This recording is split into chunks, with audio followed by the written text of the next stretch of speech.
Blessed good morning, honorable members, and those under the sound of my voice. Today in our time of reflection, I'd like for us to reflect on the thought, stronger together. The phrase stronger together means to cooperate or work together toward a common goal. For any organization, any church, any business, or political party to thrive and make progress, there must be togetherness amongst each other. Mark chapter 3 and 25 says, "And if a house be divided against itself, that house cannot stand." That scripture is worth repeating. If a house divided against itself, that house cannot stand. A word to the wise is sufficient indeed. On the other hand, when there is no division and people come together for one purpose, there is nothing they set out to achieve that cannot be accomplished. Ecclesiastes chapter 4 verses 9 to 12 says, "Two are better than one, because they have a good reward for their labor. For if they fall, the one will lift up his fellow. But woe to him that is alone when he falleth, for he hath not another to help him up. Again, if two lie together, then they have heat. But how can one be warm alone? And if one prevail against him, two shall withstand him. And a threefold cord is not easily broken." These scriptures teach us about the power of togetherness. While we live in a selfish and a self-centered society, we must always remember that we are stronger together. In order for there to be togetherness, everyone must rid themselves of personal agendas and look out for the greater good of the team. In conclusion, I want to encourage each of you under the sound of my voice to be intentional about developing strong and healthy relationships with those who you serve with. Do not allow the seed of division and discord to grow, because as the scripture says, a little leaven leavens the whole lump. I leave you with this final thought in the form of an African proverb that simply says, if you want to go fast, go alone. If you want to go far, go together. Selah. Think and act on these things. Let us pray. Our Father and our God, we thank you for this day. We thank you for health and strength. We thank you for new mercies that you've given us this day. Today, we've come asking you to forgive us of all of our sins and cleanse us from our unrighteousness. Today, we lift up our political leaders. We ask, Almighty God, that you would guide them throughout this day as they conduct the people's business. We pray that you would undergird them with grace, undergird them with strength and with wisdom. We pray today, Lord, for their protection, that no harm will come nigh their dwelling. Be their shield and their buckler. Shun them from the character assassins. Shun them from those who seek to do political mischief. We pray in the name of Jesus for angelic assistance to be stationed in the four corners of this honorable house. We ask, Almighty God, that you will envelop this place with your presence. These things we ask in the matchless, precious name of Jesus. And all of God's people say, amen. Let us pray the Lord's Prayer. Our Father, who art in heaven, hallowed be thy name. Thy kingdom come, thy will be done on earth as it is in heaven. Give us this day our daily bread, and forgive us our trespasses, as we forgive those who trespass against us. And lead us not into temptation, but deliver us from evil. For thine is the kingdom, the power, and the glory, forever and ever. Amen.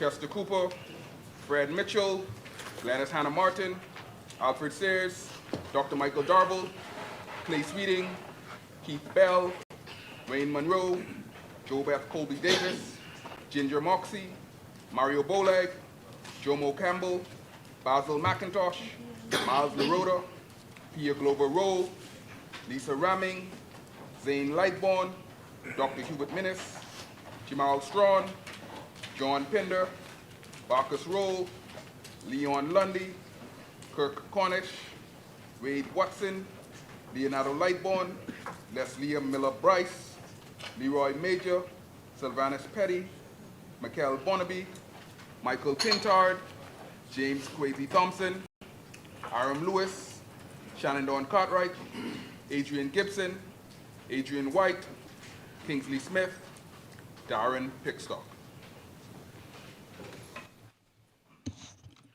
Good morning, honorable members. Visiting with us today are two very special guests. They are Mr. Edgar Seligman, the son of Ralph Seligman, QC, and Mr. David House. Honorable members, these gentlemen are filmmakers. These two gentlemen are involved in a project that seeks to revive some very important aspects of our culture. The one they are presently addressing is the Bahamian iconic songs, Hoist Up the John B. Sail.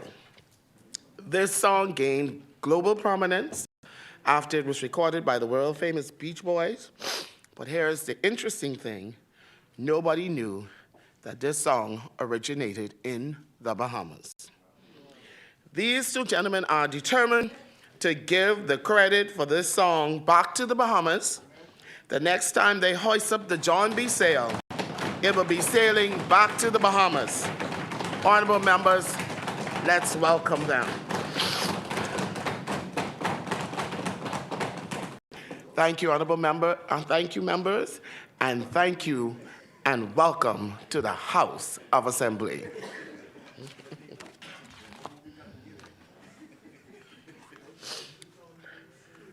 That's it.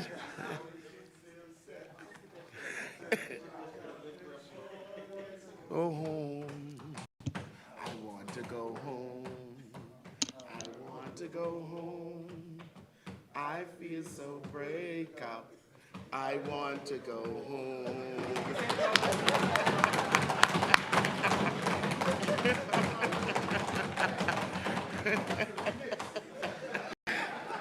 I think we need to start the choir.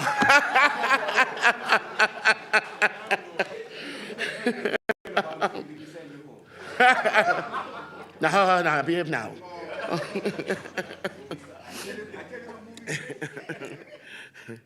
Honorable member says we'll revert to the order of business as we conduct the people's business. Introduction and swearing in of new members. Laying of documents by ministers.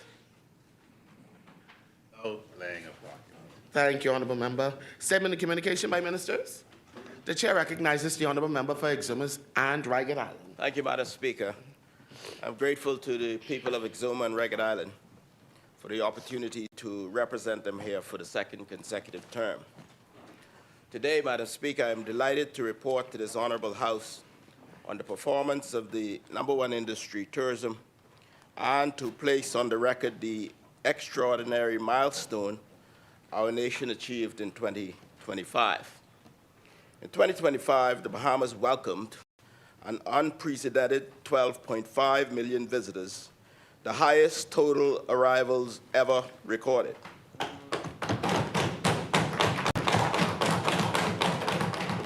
Visitor arrivals grew 11.4% year over year, surpassing 2024's record and exceeding our pre-pandemic 2019 levels by more than 72%.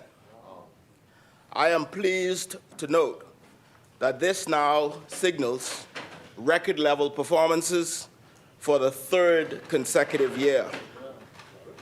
While some might seek to downplay the impact of these arrivals, Madam Speaker, they represent jobs and salaries, shifts being filled, inventory purchased, tours booked, taxis running, restaurants busy, marinas active, straw vendors selling, small hotels and Airbnb hosts earning, and Bahamian families feeling the difference across our islands.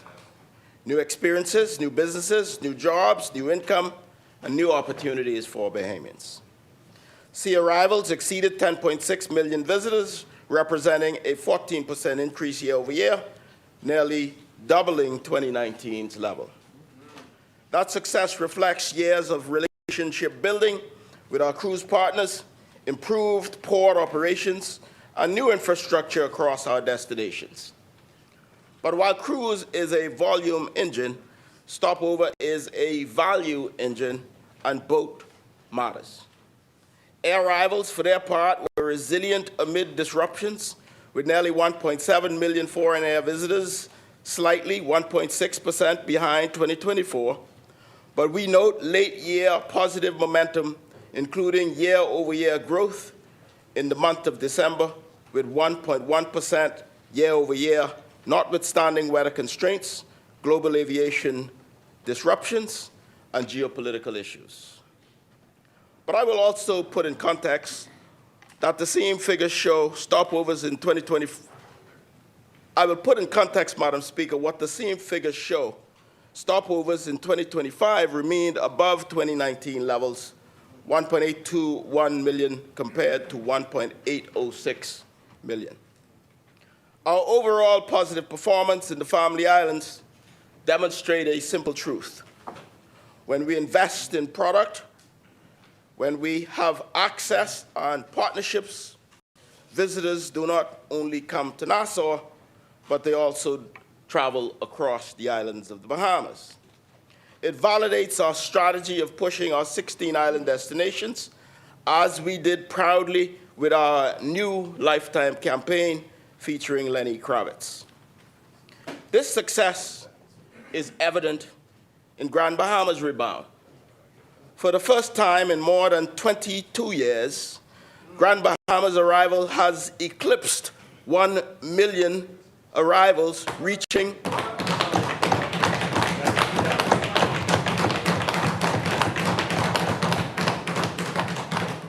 1.1 million at the end of December 2025. In fact, air arrivals to Grand Bahama were also up 20% in 2025 compared to 2024, and more than 30% over pre-pandemic levels of 2019. Sea arrivals have exploded in Grand Bahama with the opening of Celebration Key, with more than 90% increase in 2025 compared to 2024, and a more than 100% increase over pre-pandemic levels. Madam Speaker, this is precisely why I say to this honorable House that Grand Bahama is now the fastest growing tourism destination in the Bahamas, one of the strongest rebound stories in the wider region, and the economic impact is undeniable. Abaco, too, Madam Speaker, delivered standout performance, recording its highest total visitor arrivals on record, just south of 520,000 visitors in 2025, driven by record air and sea arrivals. Notably, air arrivals grew by 5.2%, making Abaco the second fastest growing destination by air arrivals.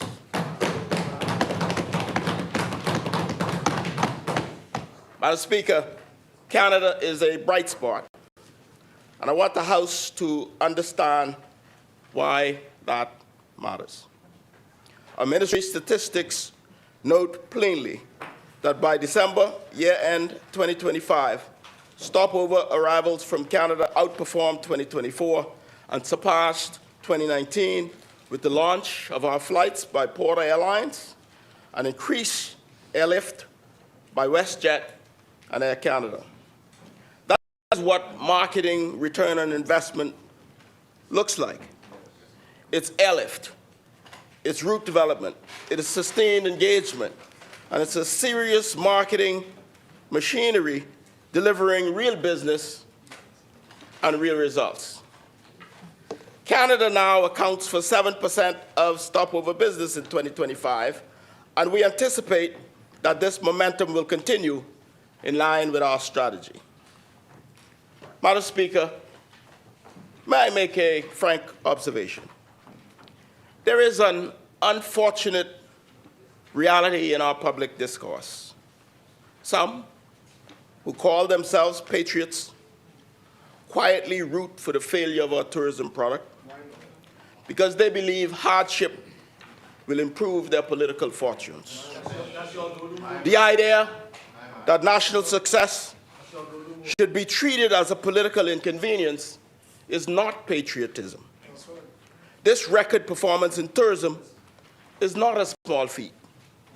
It reflects sustained global demand, a strong brand, and a tourism strategy that's delivering economic impact across the country. But notwithstanding our successes, our industry has had its share of challenges to navigate: weather disruptions, hurricane activities, unforeseen aviation disruptions, and myriad of geopolitical issues affected travel in 2025. Our stopover growth continues to be constrained by limited room inventory, and this is why the Tourism Development Corporation has been focused on supporting grants for short-term vacation rentals with its Home Sweet Home grants, even as more than $10 billion of new touristic investments come out of the pipeline in the mid to long term. That is why our focus now is on sustaining growth responsibly, improving quality, strengthening infrastructure, and ensuring that benefits are felt more widely, not just in total arrivals, but in household opportunity. Our strategy will continue to grow stopover and tourist spending by consistent strategies, increasing airlift, improving product, and strategic marketing with traditional and digital strategies. Madam Speaker, I close by congratulating all of those who made this possible: the executives of the Ministry of Tourism, Investments and Aviation, our overseas offices, our tourism promotion boards, hotels and partners, our airport and port stakeholders, our immigration and customs officers, our police and first responders, our restaurant teams, our small operators, our taxi drivers, our straw vendors, our tour guides, our marinas, our artisans, and every Bahamian who show visitors warmth and excellence. I say thank you. Reaching 12.5 million visitors is a defining national achievement, and we will not take it for granted. We will celebrate it, and we will not be distracted by cynical narratives, Madam Speaker.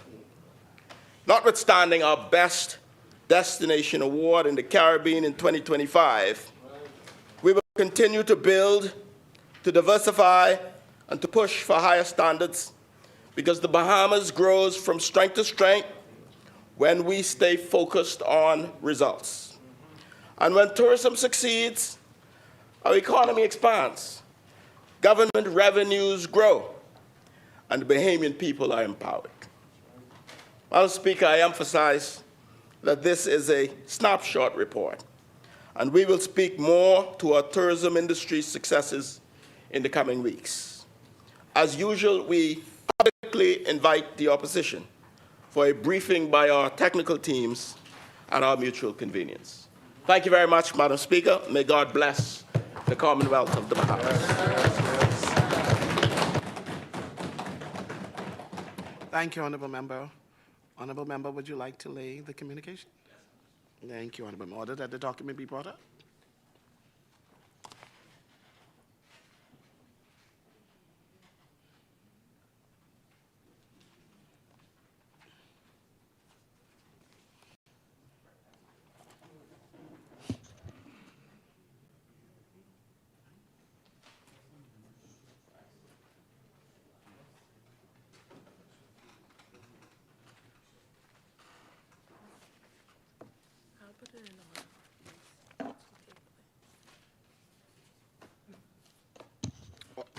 order the document do lie on the table. Further statement and communications? No further statement or communication. Thank you, Honorable Member. Communications by the clerk? Messages from the Governor General? Messages from the Senate? Motion for leave of absence, leave to resign seat in new writs? Presentation of petitions? Presentations of reports of committees? Adoption of reports of committees? First reading of bills? No first reading of bill. Thank you, Honorable Member. Second reading committal of bills?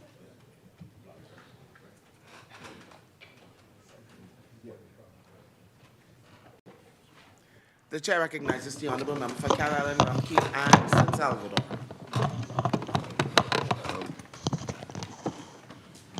Madam Speaker, I rise to move second reading and passing of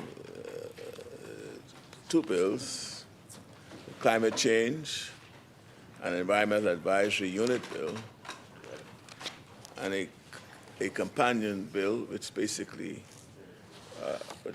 is a consequential amendment to the Climate Change and Carbon Market Initiative Amendment Bill.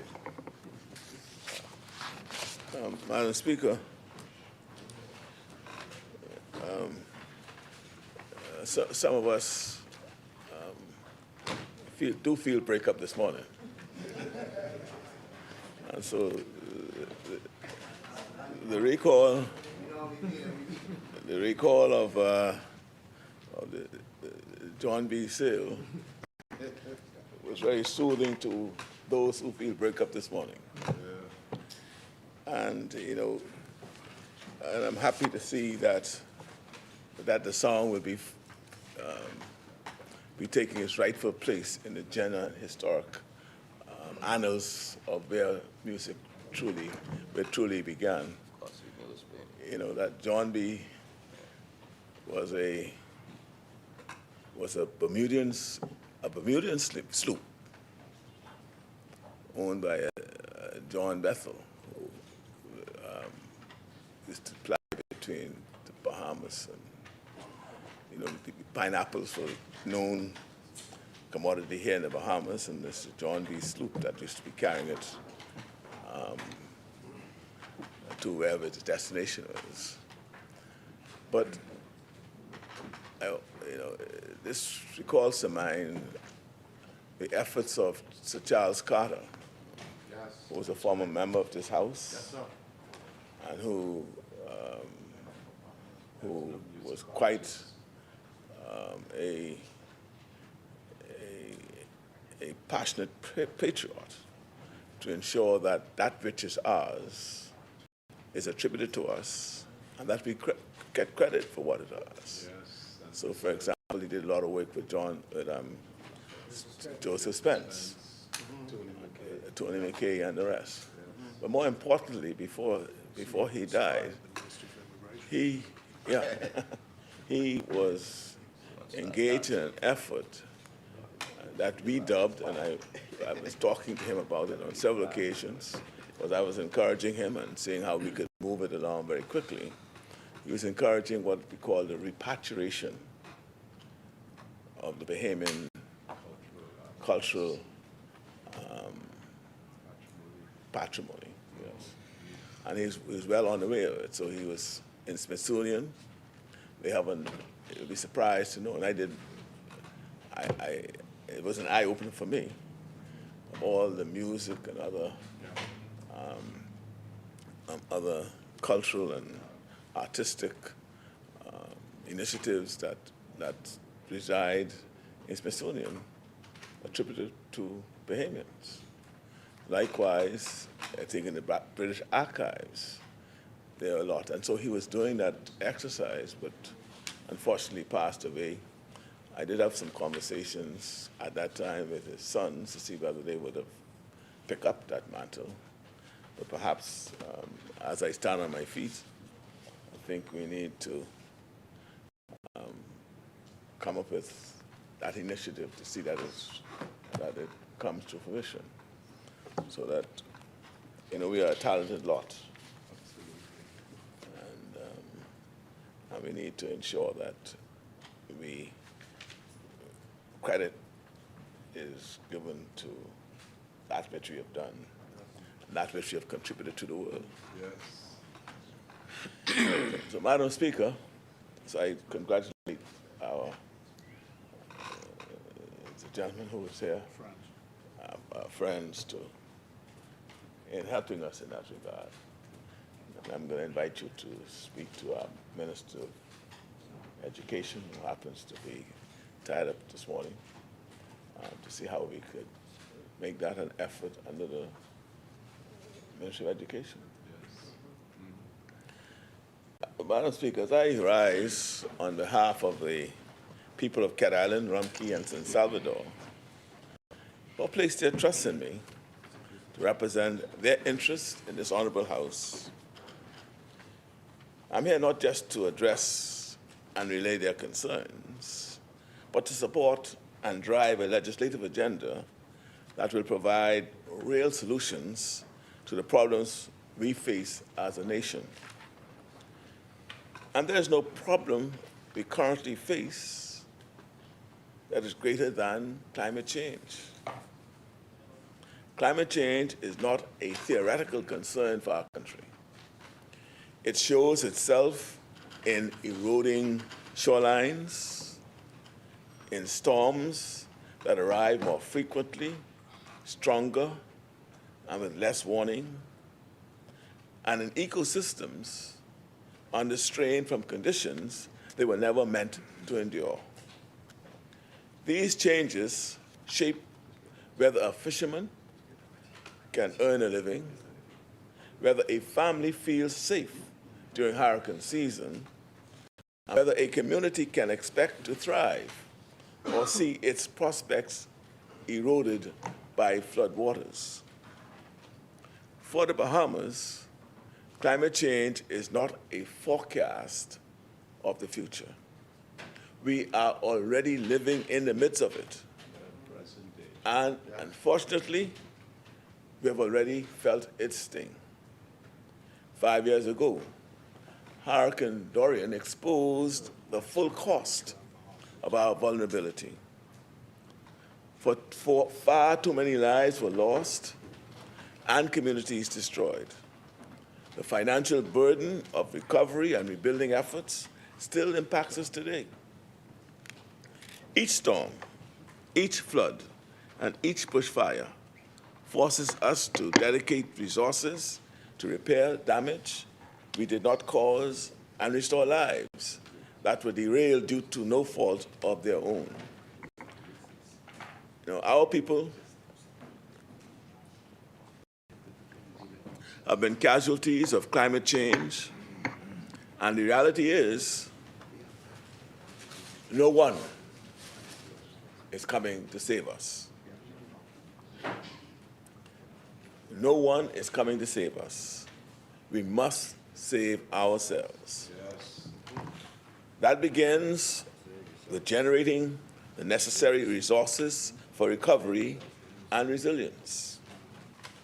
We've begun that process by changing our focus from disaster recovery to disaster risk management, which includes robust funding measures, insurance policies, loan facilities to generate resources when disaster strikes.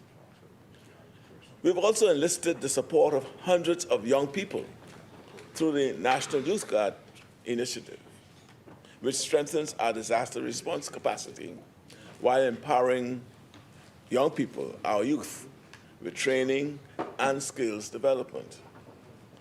But enhancing our risk management efforts is only a part of the solution.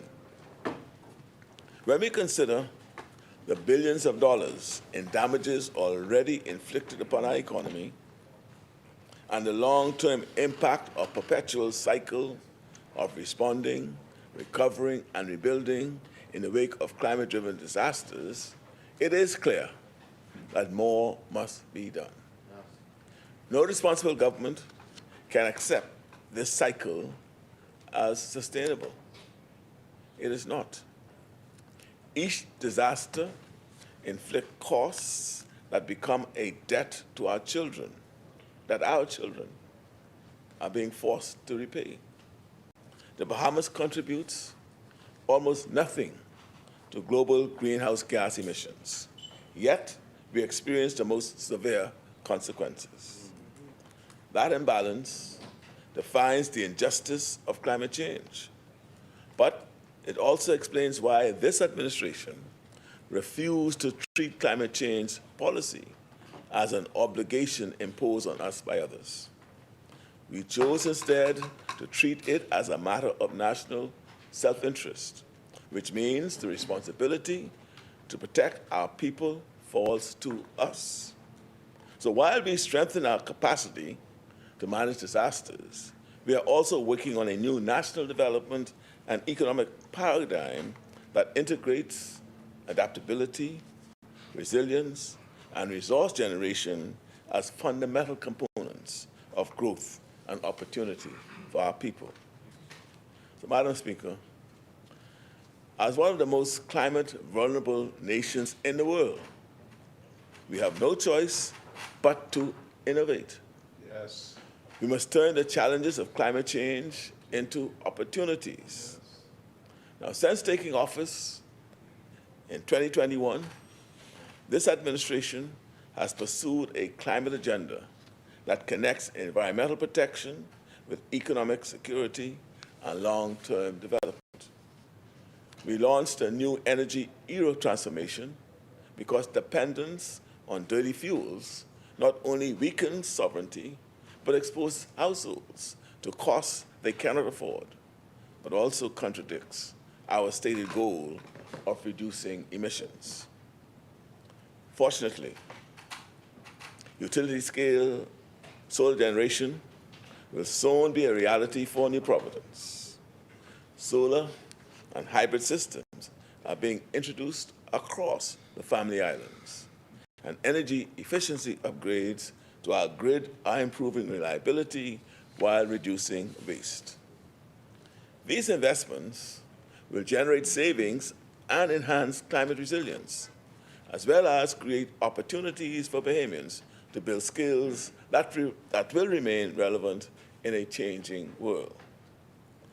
This is just one example of how we will meet the challenges ahead of us in ways that support long-term economic growth and national development.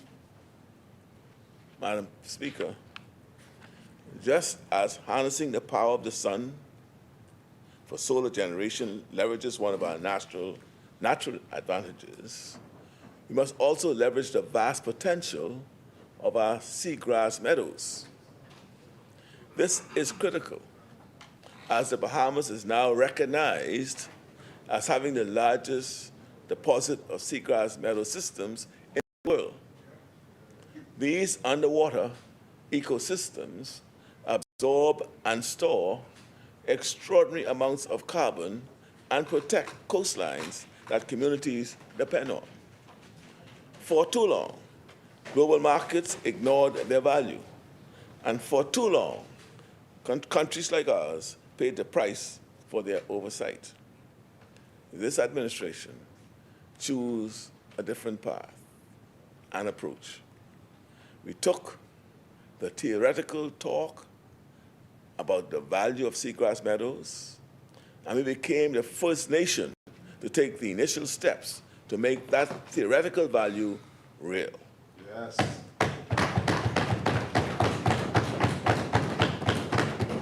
Since then, others have rushed to follow our lead, but none have been as thorough, as science-based, and as committed in our pursuit of generating high-quality blue carbon credits as we have.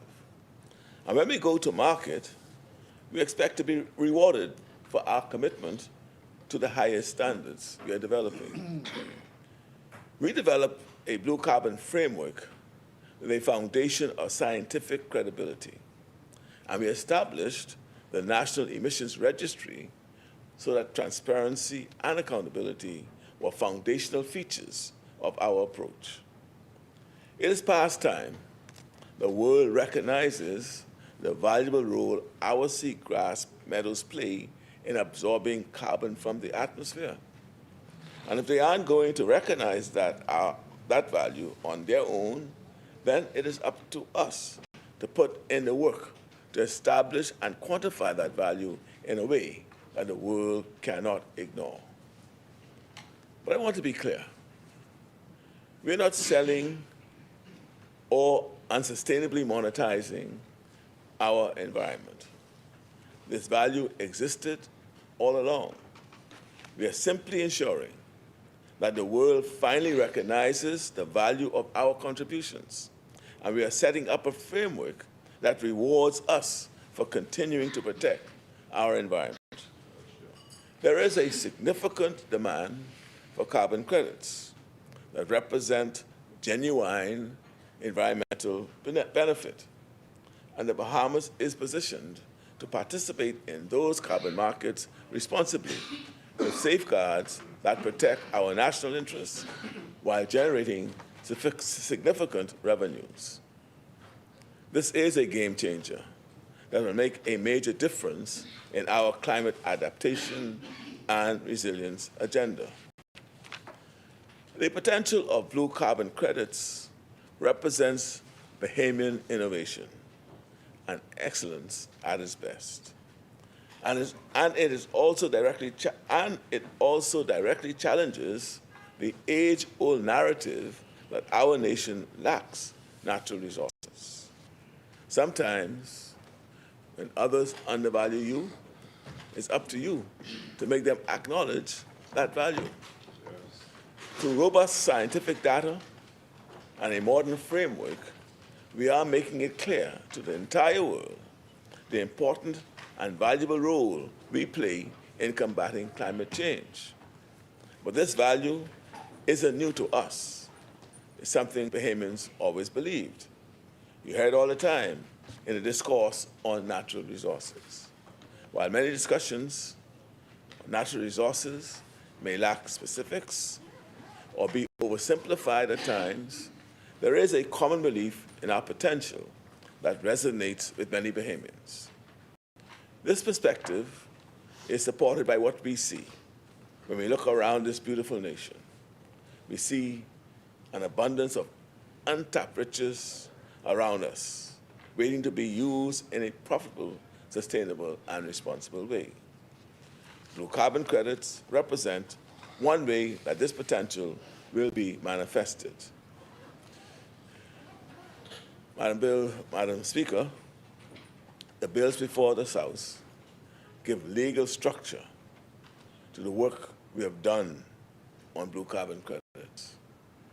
The Climate Change and Environmental Advisory Unit Bill 2025 establishes the Climate Change and Environmental Advisory Unit as a statutory body, continuing its existing work while giving it clear authority, defined responsibilities, and permanent standing within the government.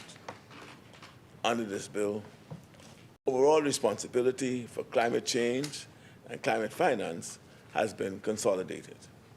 This reflects the reality that climate decisions simultaneously affect public finance, infrastructure planning, national security, and international relations.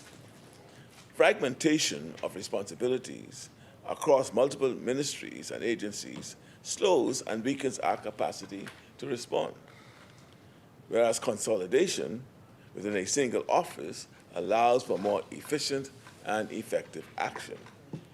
This bill requires the development and regular review of a national climate change policy alongside a national adaptation plan designed to reduce vulnerability and strengthen resilience across key sectors of the economy.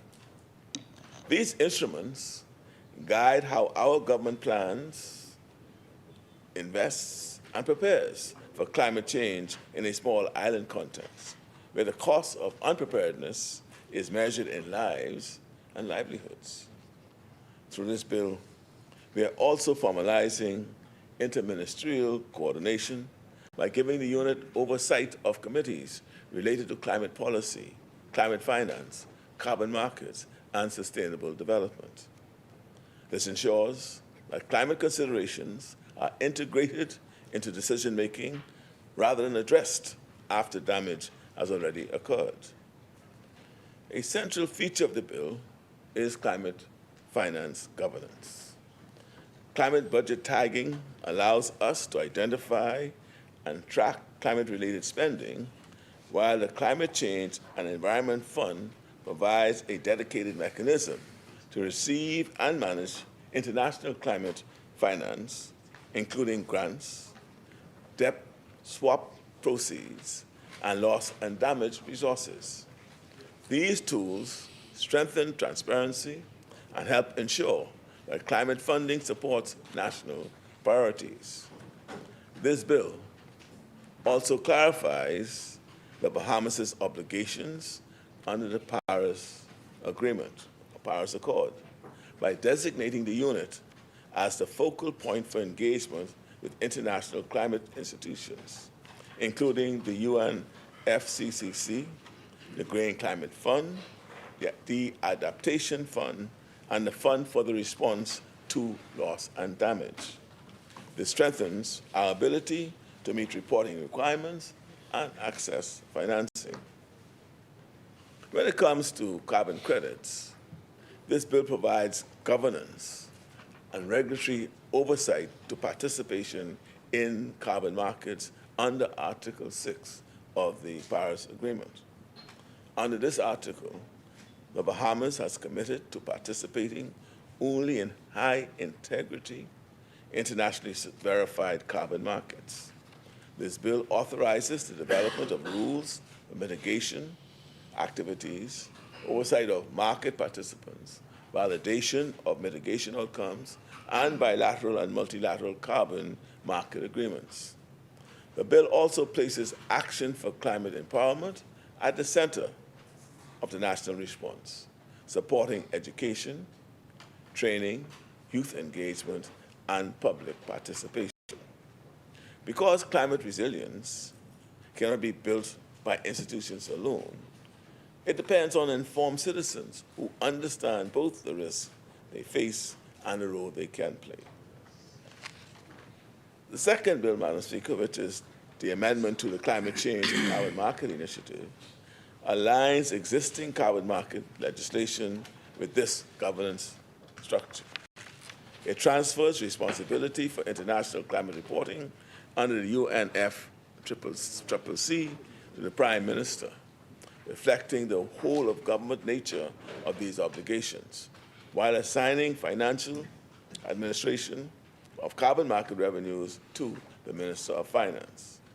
It also strengthens reporting relationships between the National Emissions Registry and the Prime Minister, ensuring clearer oversight and accountability.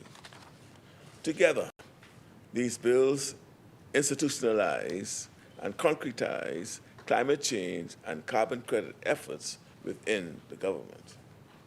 This is a significant step forward because resilience cannot just depend on good intentions. It must be built into law, and we are ensuring that happens today.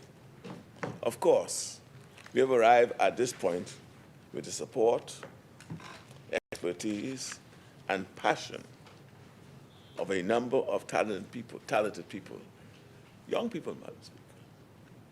The trailblazers at the Climate Change and Environment Advisory Unit at the Office of the Prime Minister have been instrumental in the progress we have made thus far. So I want to say thanks to the efforts of the Director, Rochelle Newbold, and her team. I must also acknowledge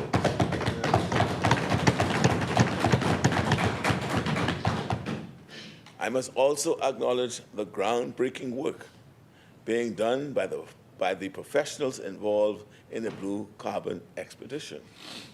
And I'll name them. These are young people I'm talking about, young Bahamians.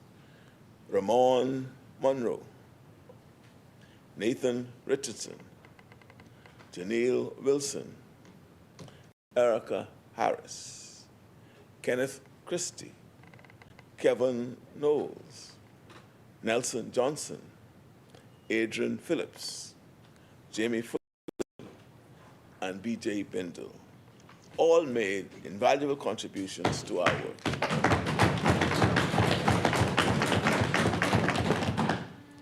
There's also Tesla Mills, the architect of the state-of-the-art blue carbon laboratory that was done in Exuma. And then there is the work that the member of Mangrove Key and South Andrews has done.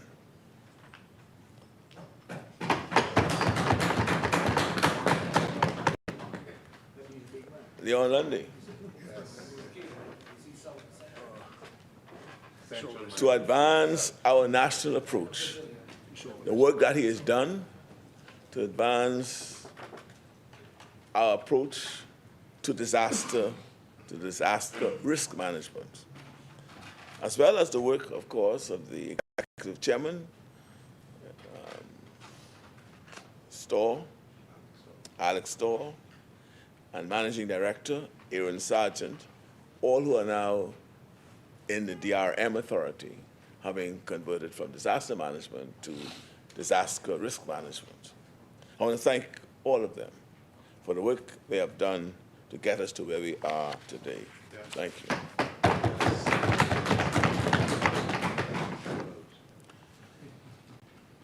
Of course, the Permanent Secretary in your unit as well, Marcellus Taylor. The challenge before us is immense. And no single legislation or initiative can take it all on. The forces driving climate change are global, they're powerful, and largely beyond our control. But how we prepare, how we govern, and how we protect our people aren't entirely up to us. We could continue with the policies of the past, reacting after disaster strikes and borrowing to rebuild what has been lost. Or we can build systems strong enough to reduce harm before it happens and smart enough to turn resilience into opportunity. One path leaves us permanently exposed. The other gives us agency. The long-term, high-impact, and frequent damages caused by climate change tests more than existing infrastructure. It tests whether a nation plans only for the next budget cycle or for the next generation. Our vision is multi-generational. That is why we're taking the time to do it correctly. There can be no effective plan to build this nation without anticipating, preparing for, and leveraging the challenges posed by climate change for the good of our people. Fortunately, this is nothing new for Bahamians. We adapt because success has always demanded it. We rebuild because community has always required it. And we endure because this country was shaped by people who understood that resilience is part of our identity. I saw it growing up in Cat Island, my grandparents. They made the best of what they had, and they poured a lot of it into me. And I see it in every corner of this nation as I speak to people who demonstrate their resourcefulness and ingenuity on a daily basis. Climate change will continue to challenge us. Storms will come, seas will rise. But if we govern proactively and remain committed to our long-term success, history will not remember the Bahamas as a victim of climate change. It will remember us as a country, or the country of overcomers that not only survived, but thrived. Yes.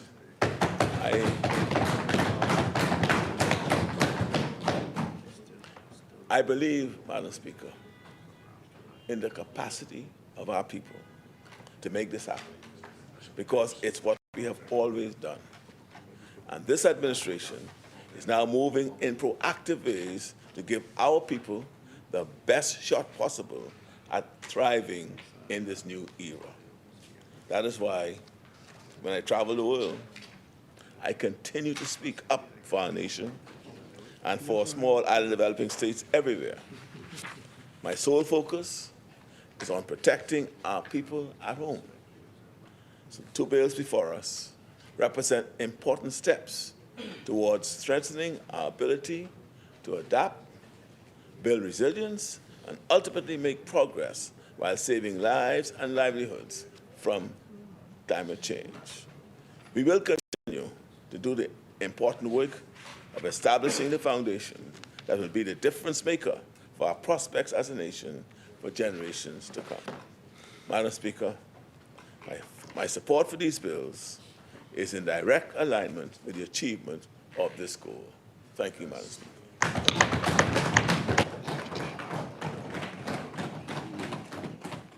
Thank you, Honourable Member. Is there a seconder? The Chair recognizes the Honourable Member for South and Central Andros. Yes, thank you, Madam Speaker. Thank you for the opportunity to stand in this honorable House to second and give my contribution on two pieces of legislation that speak directly to the future of our country, the security of our people, and the responsibility we hold to generations yet unborn. I present today with a sense of purpose, with optimism, and with confidence in the direction we are chartering as a nation of islands. Strong, resilient, and forward-looking. Madam Speaker, we have entered a season where preparedness and resilience must guide national decision-making. We can see what is changing, we can measure what is shifting, and we can act with clarity and confidence. Before I go further, Madam Speaker, I must give regards to the people of Central Andros, Mangrove Key, and South Andros. These are strong, resilient people who I am blessed to represent in these halls. Madam Speaker, climate change is no longer a distant concept discussed only in international conferences, halls, or academic journals. The Bahamas is stepping into a new era of climate leadership. We see the signs around us. We measure the trends with greater precision, and we respond with policies that protect people and strengthen our economy. At the end of January 2026, as we stand here today, we are witnessing record-breaking temperature extremes across the northern hemisphere. In the United States, communities are experiencing unseasonable warmth in some regions and severe cold events in others, both symptoms of a destabilized climate system. These shifts do not remain contained within borders. The atmosphere does not respect national lines on a map. What happens in North America affects the Caribbean, and what happens in the Caribbean reverberates globally.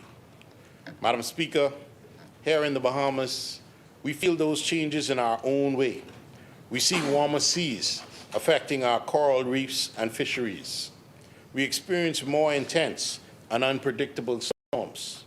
We see prolonged heat waves that affect public health, agriculture, and energy demand. We watch tidal flooding creep further inland. We hear it in the stories of farmers whose planting seasons no longer behave as they once did, and fishers who must travel farther for smaller catches. Climate change is reshaping the rhythms of Bahamian life. Madam Speaker, it is important that we say this clearly and confidently.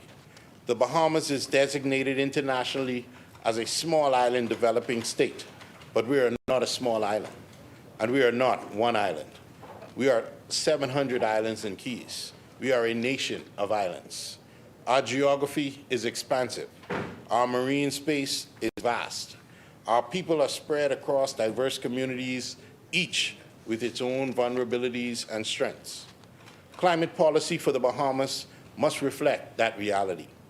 It must be comprehensive, coordinated, and grounded in our lived experience as an archipelagic nation. This brings me to the heart of the matter before us today.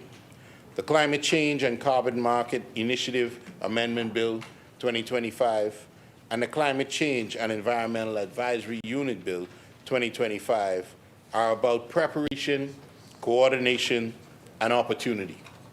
They're about ensuring that the Bahamas is not reaching to climate change, but managing it. Not observing global shifts, but shaping our national response with clarity and with confidence. Madam Speaker, before diving into the specifics of the legislation, it is important that we speak plainly about the carbon market, because too often it is discussed in technical language that leaves people behind. At its core, the carbon market is a mechanism that allows countries and companies to invest in activities that reduce or remove greenhouse gas emissions, and to account for those reductions in a transparent, regulated way. One carbon credit represents 1 ton of carbon dioxide, or its equivalent, that has been reduced or removed from the atmosphere. For countries like the Bahamas, with healthy ecosystems such as mangroves, seagrass beds, and forests, carbon markets creates an opportunity to protect what we have while generating revenue to support sustainable development. Carbon markets are not about selling our environment. They are about valuing it. They are about recognizing that preservation has economic worth and that conservation can fund resilience, infrastructure, and community development. When properly governed, carbon markets align environmental protection with economic opportunity. When poorly governed, they undermine trust and integrity. This is why this legislation matters. This is why structure matters. And this is why oversight matters. Madam Speaker, these bills aim to strengthen governance, clarify responsibility, and ensure that the Bahamas engages in climate action with credibility at home and also abroad.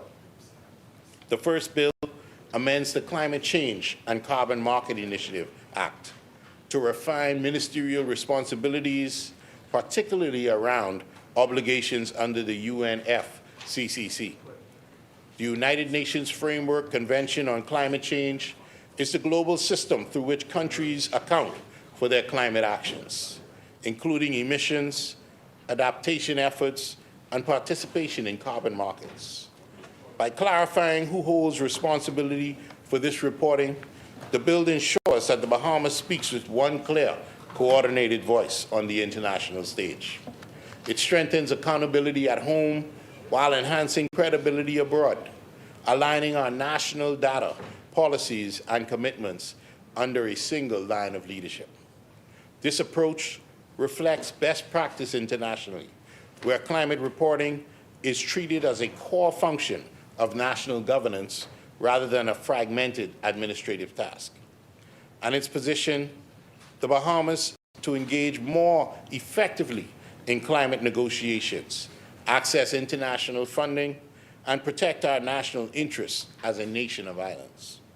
By placing these reporting obligations with the Prime Minister, the legislation signals that climate change is a government priority. It recognizes that climate commitments intersect with finance, energy, infrastructure, health, and also national development. It ensures that our international reporting reflects coordinated national action. At the same time, the bill assigns financial administration related to carbon markets to the Minister of Finance. This alignment is intentional and necessary. Carbon markets involve levies, revenues, and fiscal oversight. Good governance requires that financial flows are managed by the institution best equipped to do so. This separation of roles strengthens accountability and transparency. Madam Speaker, the second bill establishes the Climate Change and Environmental Advisory Unit in law. This is a significant step. It provides continuity, authority, and clarity of an institution that sits at the center of our climate response. The unit is tasked with developing national climate policies, mobilizing climate finance, coordinating international negotiations, overseeing carbon markets, and advancing adaptation and mitigation strategies.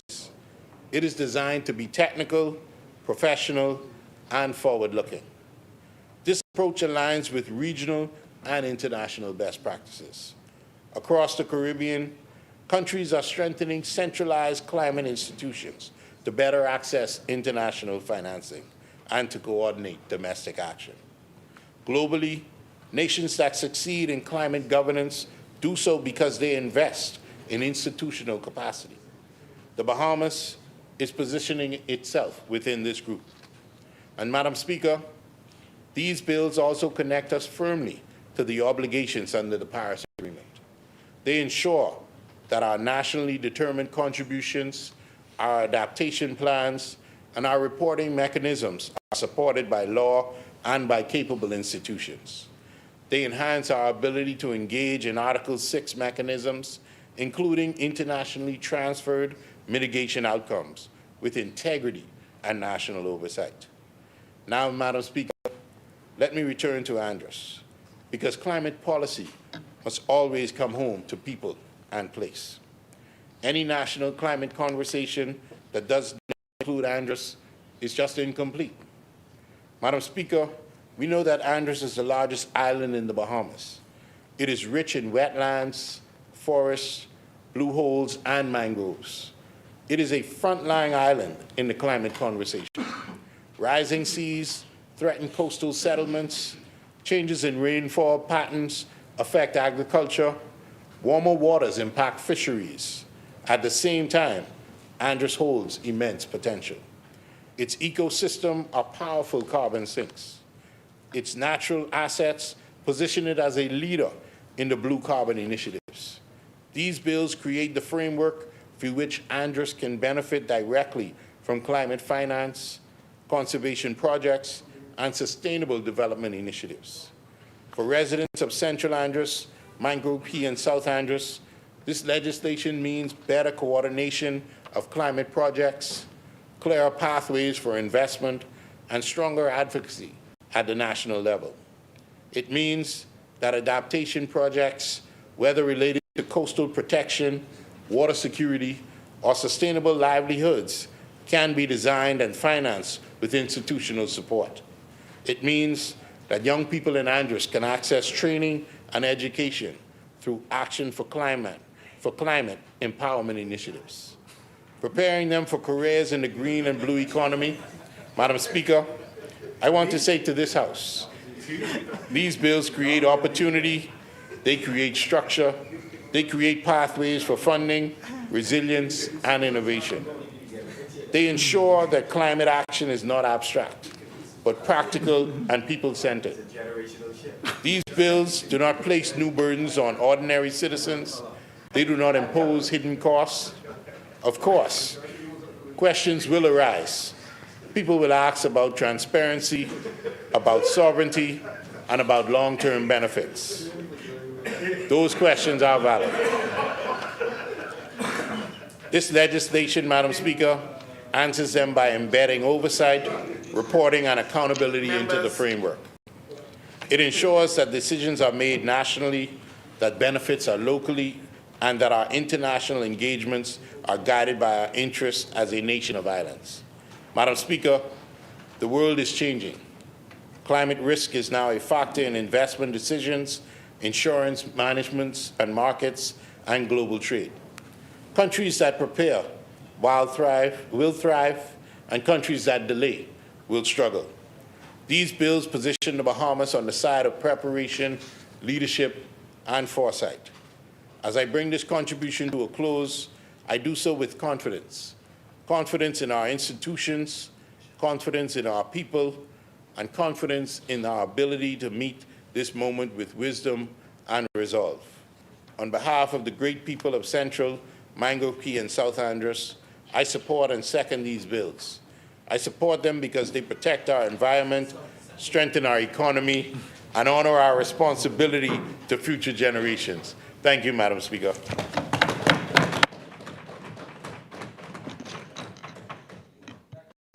Thank you, Honorable Member. It has been moved and seconded that the following bill be read a second time and committed. A bill for an act to establish the Climate Change and Environmental Advisory Unit to give effect in part to the Paris Agreement, including interagency coordination on climate matters, particularly climate finance, climate adaptation, loss and damage, carbon credits, action for climate empowerment, the advancement of climate policies, reports and plans, and for connected purposes. As many.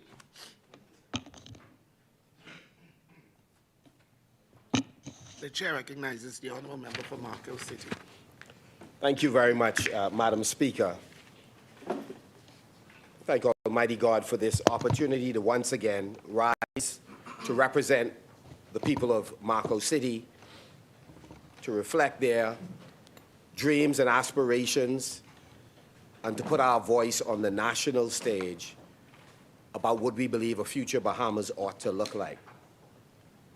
Madam Speaker, I would like at the outset to extend condolences to a number of families who have lost loved ones since we last spoke.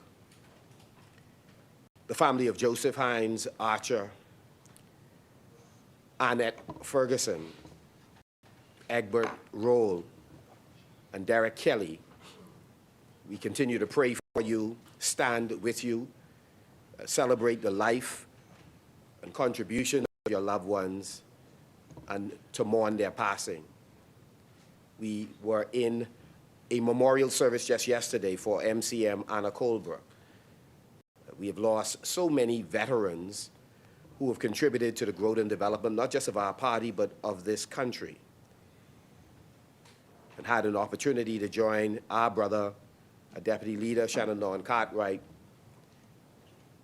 at the homegoing service for the legendary HL, and to say once again how we stand with him and the family and pray for their continued healing.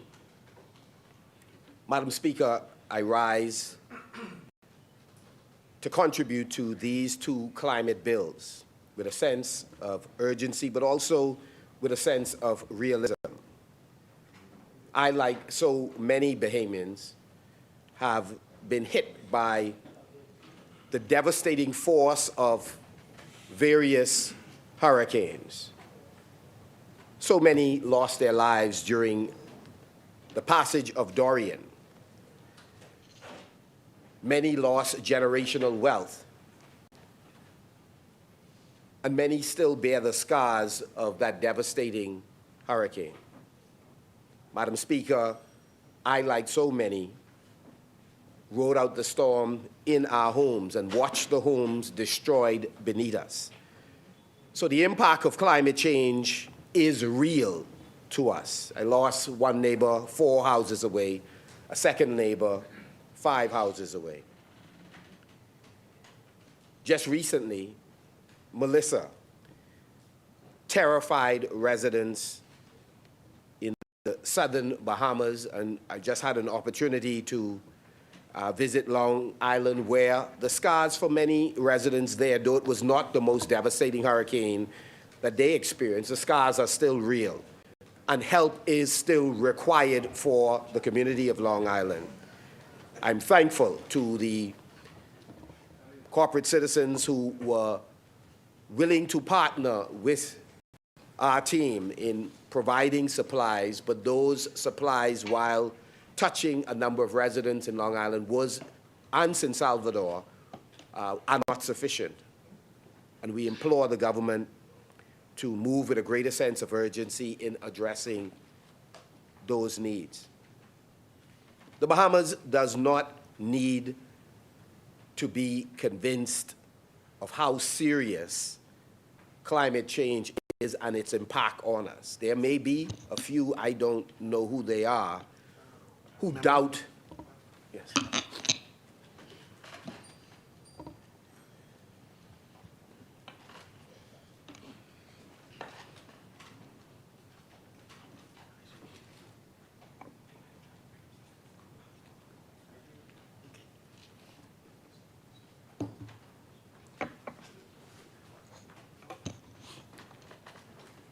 The chair recognizes the honourable member for Marcos.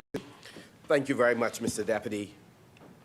There are few in the Bahamas that need to be convinced about the devastating impact of climate change. Just last year, Mr. Deputy, Tropical Storm Imelda once again brought parts of this country to a standstill. Homes became pools and roads became rivers. Families threw out ruined furniture and tried to salvage whatever they could. Once again, Bahamians were left to ask the familiar questions: when will resilience stop being discussed and start being built? The vulnerability, Madam Speaker, carries a heavy economic and emotional and mental toll. The cost is real. When Nassau floods, the economy floods with it. Cruise port closes, businesses close, tourism slows. Every major storm disrupts and undermines sustainable development. Yet, resilience remains one of the frequently acknowledged but least urgently delivered priorities of this administration. Madam Speaker, we talk endlessly about, Mr. Deputy, we talk endlessly about resilience. Yet, to the best of my knowledge, and we would be happy to be stand corrected, that not one seawall has been built under this administration during this term in office. To the best of our knowledge, not one. If resilience was measured in speeches, the Bahamas would be the safest country in the world, because many speeches have been given around the world. At least one trip, before that speech was delivered, it took $1 million+ that the Prime Minister spent to jet to a remote country to talk about this issue. But resilience is measured not in speeches, but in infrastructure, and that is where we keep coming up short. After Matthew, after Dorian, after countless heavy rains, communities like Pinewood Garden continues to flood and endure chronic flooding for decades while promises are recycled and time is lost. Madam Speaker, as we look at what the bill attempts to do, we understand that there's a genuine effort here by the government to respond to the reality that we face as a people. They speak to climate, that is the bill, to climate coordination, international reporting, and access to climate finance and carbon markets. In principle, Mr. Deputy, those are not wrong directions or objectives.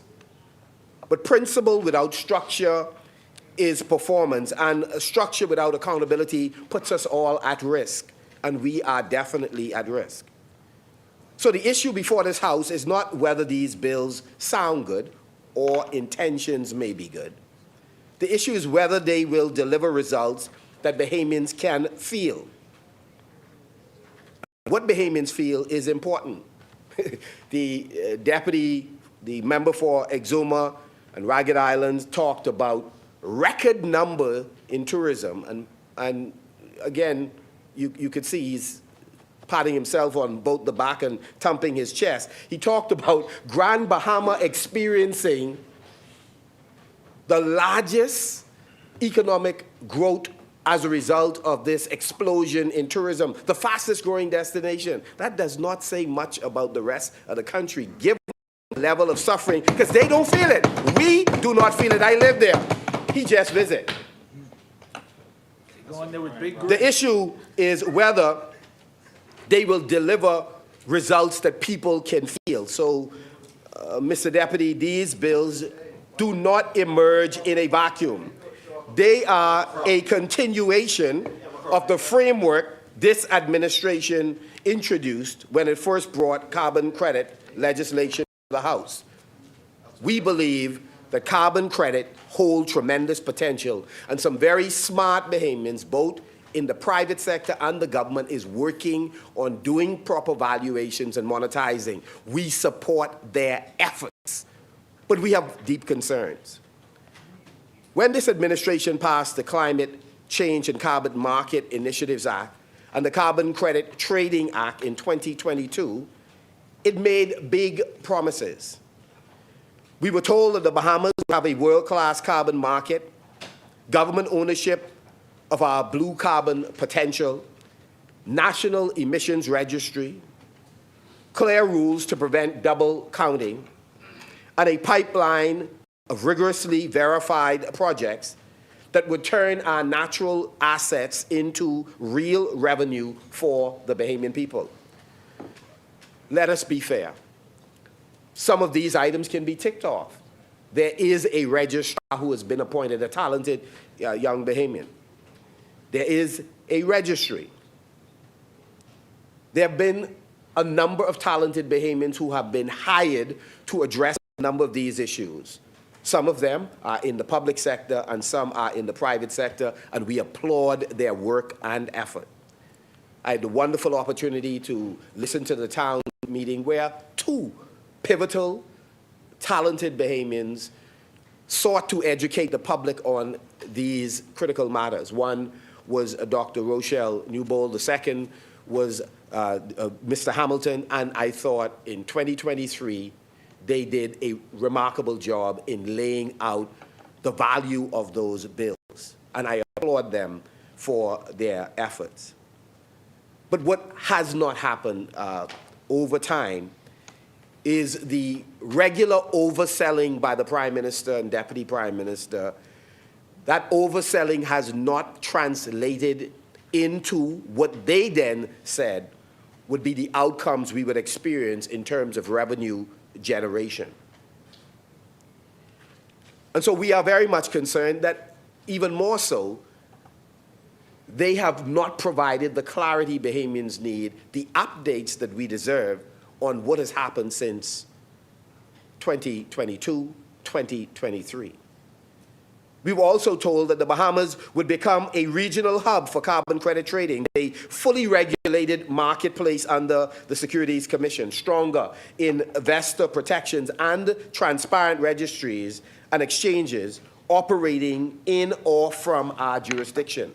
We now know, with the collapse of FTX, the Prime Minister's bold pronouncement of trading on that platform, again, could not, will not happen.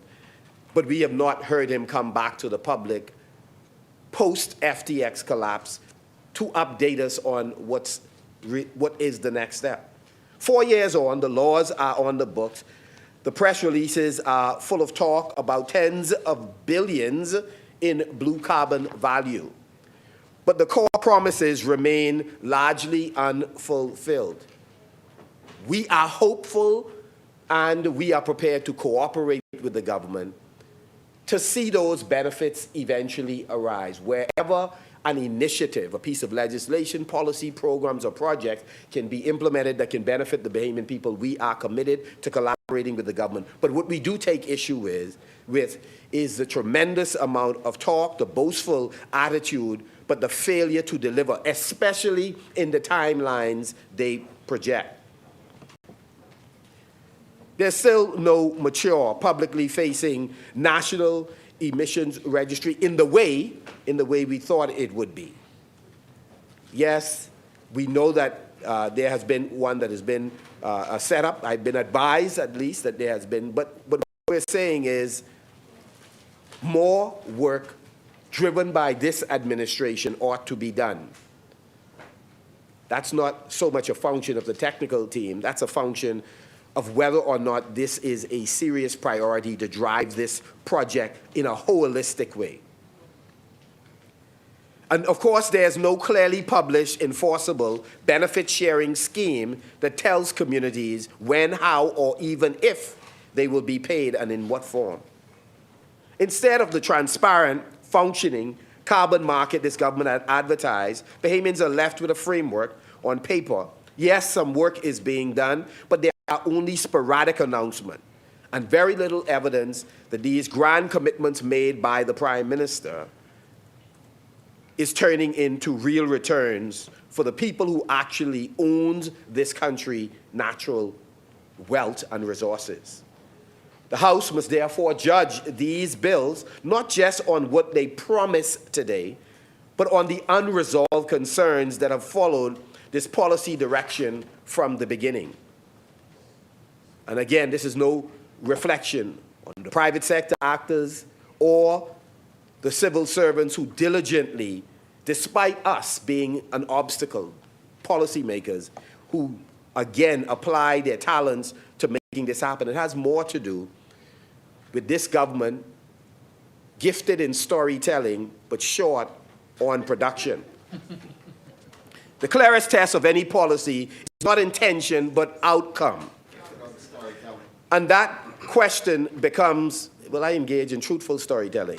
And that question becomes even more pressing when we consider that today, Members, today, order. yes, please, thank you for protecting me, Mr. Deputy. And that question becomes even more pressing when we consider that to date, not a single cent from carbon trading has entered the Treasury. Not a dime. Not a dollar, not a nickel. Not a dime. These bills, Mr. Deputy, are not scaling a proven revenue stream. Is the potential there? Yes. Based on the folks I know that are engaged in this process, I'm hopeful, cautiously, given the constraint that they face because they are saddled, like the rest of this country, with this administration.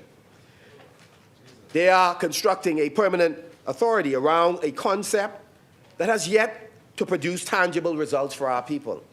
And when policies fail to translate into relief at the household level, on the ground, in Key West Street, where I grew up, or in 7th Street, or Washington Street, or Step Street, or Melbourne Road, in Yellow Elder, or in Mayfield Park, or Coral Reef, or Pioneers Loop. When it fails, when relief fails to translate in those communities, Bahamians begin to question whether ambition has outpaced execution. The same pattern appears to be with energy policy. The government speaks constantly about renewables and solar power. Yet, we do not see a decline in the cost of electricity for Bahamians throughout the length and breadth of this country. Mr. Deputy, you preside over a constituency where there is irregular power, constant outages, shortage of water. Yet this government, Michael, the member for Michael, on the government side, presides over a community with similar inconsistencies. And the same government goes to Grand Bahama and say they're buying the Grand Bahama Power Company.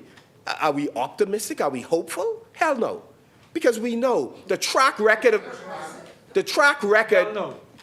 H-E-L-L, no then. The track record of this administration has been abysmal, Mr. Deputy, abysmal. Member, the chair recognizes the honourable member for Yamakro. Mr. Deputy, the good member seemed to make this part of his regular speech now. He is very unparliamentary in his rhetoric. Not to mention some of the quotes that he would have made here about involving and storytelling. But I have the luxury of speaking after him at some point, so I'll address all of the false narratives that put out there in the public whilst he looks in the camera.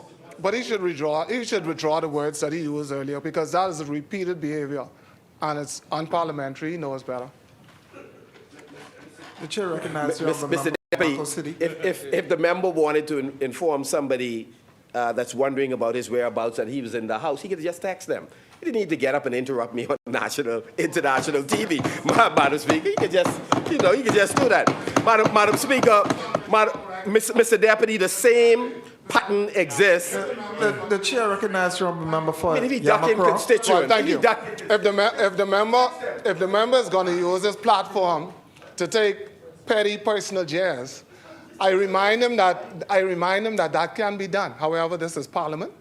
He has an obligation to behave parliamentary, and by him coming up and using the platform not only to be unparliamentary, but to choose to insult after he is corrected, it's a poor showing on his behavior. He's very immature, and he needed, because I could take personal jabs at him too.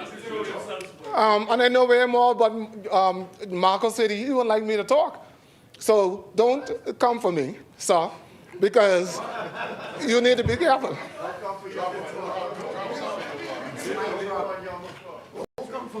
The same pattern appears in the energy policy. The government speaks constantly about renewables, yet the price has not gone down. So Grand Bahama is not excited about any prospect about the government taking over a company where it has failed to properly manage the company they have that presides over the entire country, Mr. Deputy. The free electricity. Cancel the hedge, removing predictable electricity prices. That was the Davis-Sayers deal that set us back. Cutting electricity rates until it was unsustainable under a previous minister that set it on a path to accumulate the massive legacy debt that it presently has. Privatize it without request for proposal on so many aspects of putting, again, the natural result, the assets of the country in private hands. Without a request for proposal, no competitive bidding. So this is not a government that has a proper track record in the energy space. Yet again, they wish for us to believe that they could do well in Grand Bahama with the power company? For God's sake. Even the Minister of Energy has not admitted that officials are still planning meetings to discuss affordability for small home renewable generation. Listen, the present company we have a problem with in Grand Bahama, and we have a greater problem with the government. We believe that we need a reset in both cases. Years into the term, families are still waiting for answers on electricity and costs continue to climb. We have concerns.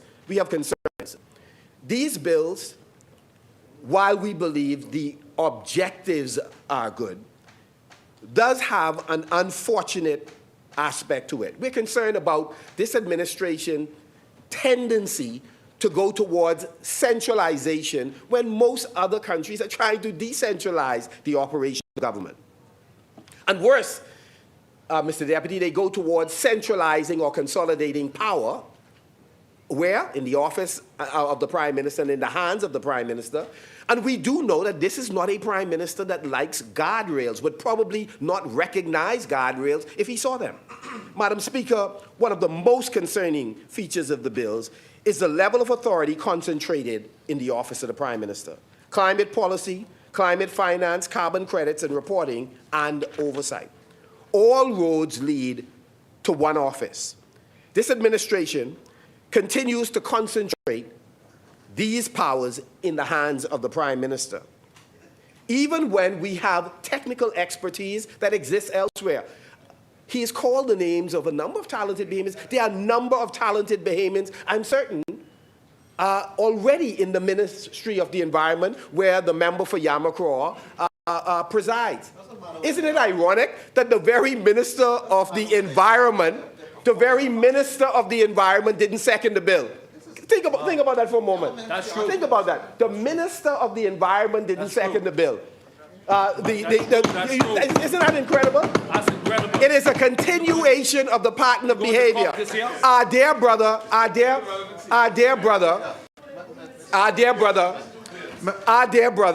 who passed away, the former minister. The chair recognizes the member for Golden Isles.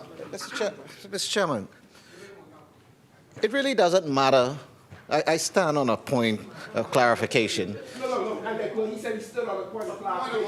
I'm not yielding to him on a point of clarification. Member for Marcos City. Mr. Chairman, point of order. Mr. Chairman, point of order. Mr. Chairman, point of order. Members. Members.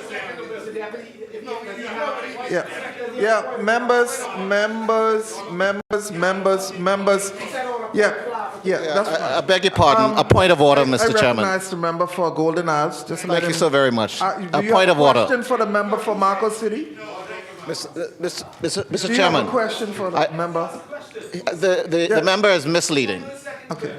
Mr. Chairman, it matters not. So not. this is a point of order. Yes, it matters not. Thank you. It matters not where they are employed, whether they are employed in the OPM or whether they're employed in the Ministry of Environment.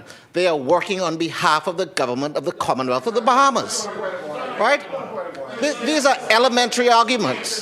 Come on, we expect better in the Parliament. treating you May I like that? continue, May I continue, please, Mr. Deputy? Yeah, the chair recognizes the honourable member for Marcos. Thank you, thank you, Order, thank you very much. members. Don't try to deflect. Why you ain't speaking this bill? Why they ain't letting you second this bill? Mr. Deputy, Right? Why you can deflect all you want, sir. Mr. Deputy, under the previous minister of the environment, Yes. the Prime Minister was tremendously disrespectful. In fact, the signature global meeting that addresses the issue of climate change, the minister was not. Members, the chair recognizes the honourable member for Yamakro. Thank you, Mr. Deputy. Mr. Deputy, let me stop the good member in his tracks. It's a point of order based on a statement that he opened with just now. The former Minister of Environment has passed. For him to open with a statement that the Prime Minister was extremely disrespectful or anything of such should not be put in the record of this honorable place.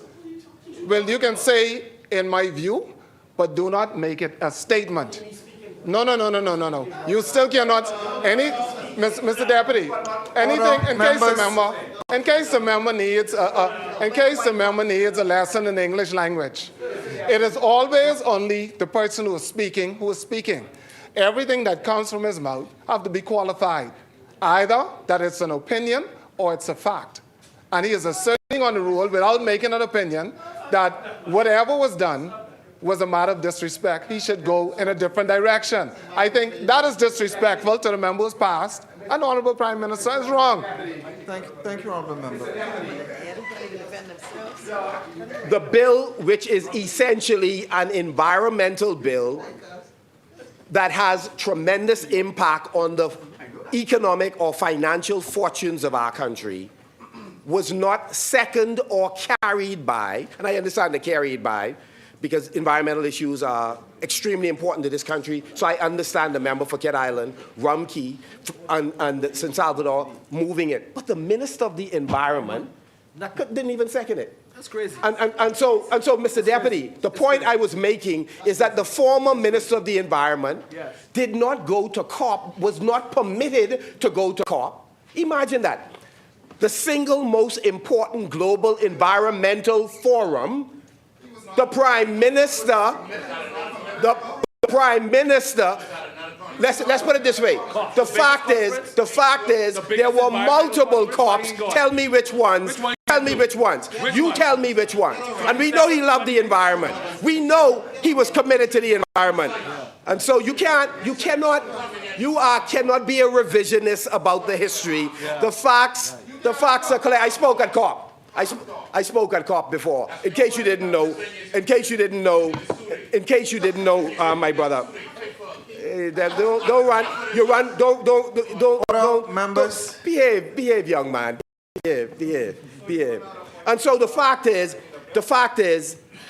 the Prime Minister, in consolidating power in the Ministry of Finance and unto himself, he has essentially continued the pattern of sidelining ministers of the environment. The Free National Movement believes that effective governance strengthens institutions. We should, and we will, strengthen the Ministry of Environment rather than attempt to gut it or hollow it in the way that this administration is. One, we would ensure that it has the power to preside over weighty matters related to environmental preservation. That's what we'll do. So we will not do what is being done. Climate policies should empower the Ministry of Environment, support technical agencies, and work in coordination with finance, planning, and works. Centralization may offer political control, but it weakens institutional capacity. And we know that sustainable policy requires strong ministries, not a single command center. This deliberate move to largely confine power under the office of the Prime Minister is not merely coordination, it is consolidation. And the consolidation without safeguards invites abuse, politicization, and loss of public trust.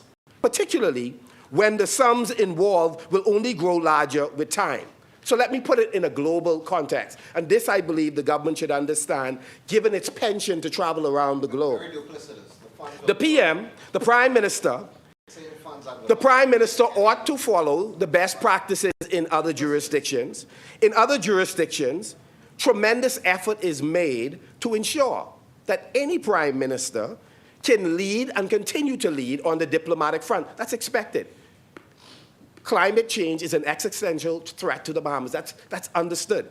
So the Prime Minister leading on the diplomatic front, and as Minister of Finance, manage all of the financial related issues that attend to the issue of climate change is important. However, what we ought to do is safeguard, as other countries have done, against the appearance that we are robbing the Ministry of the Environment of all of the safeguards, its independence, to make sure that they are transparent in how it evaluates projects and that it can provide oversight on environmental matters. That's extremely important.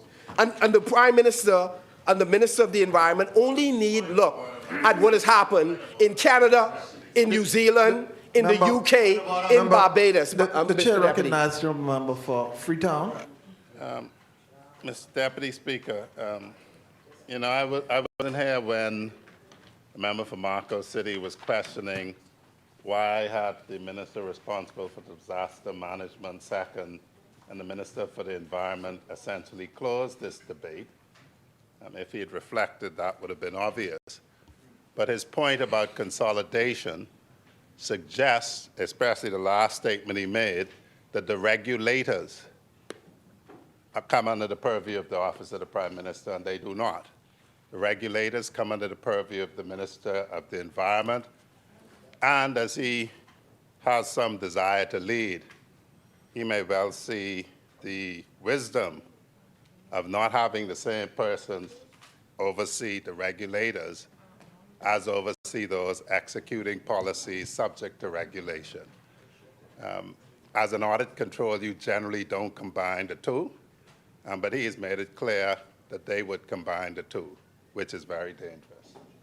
Thank you very much, Mr. Deputy.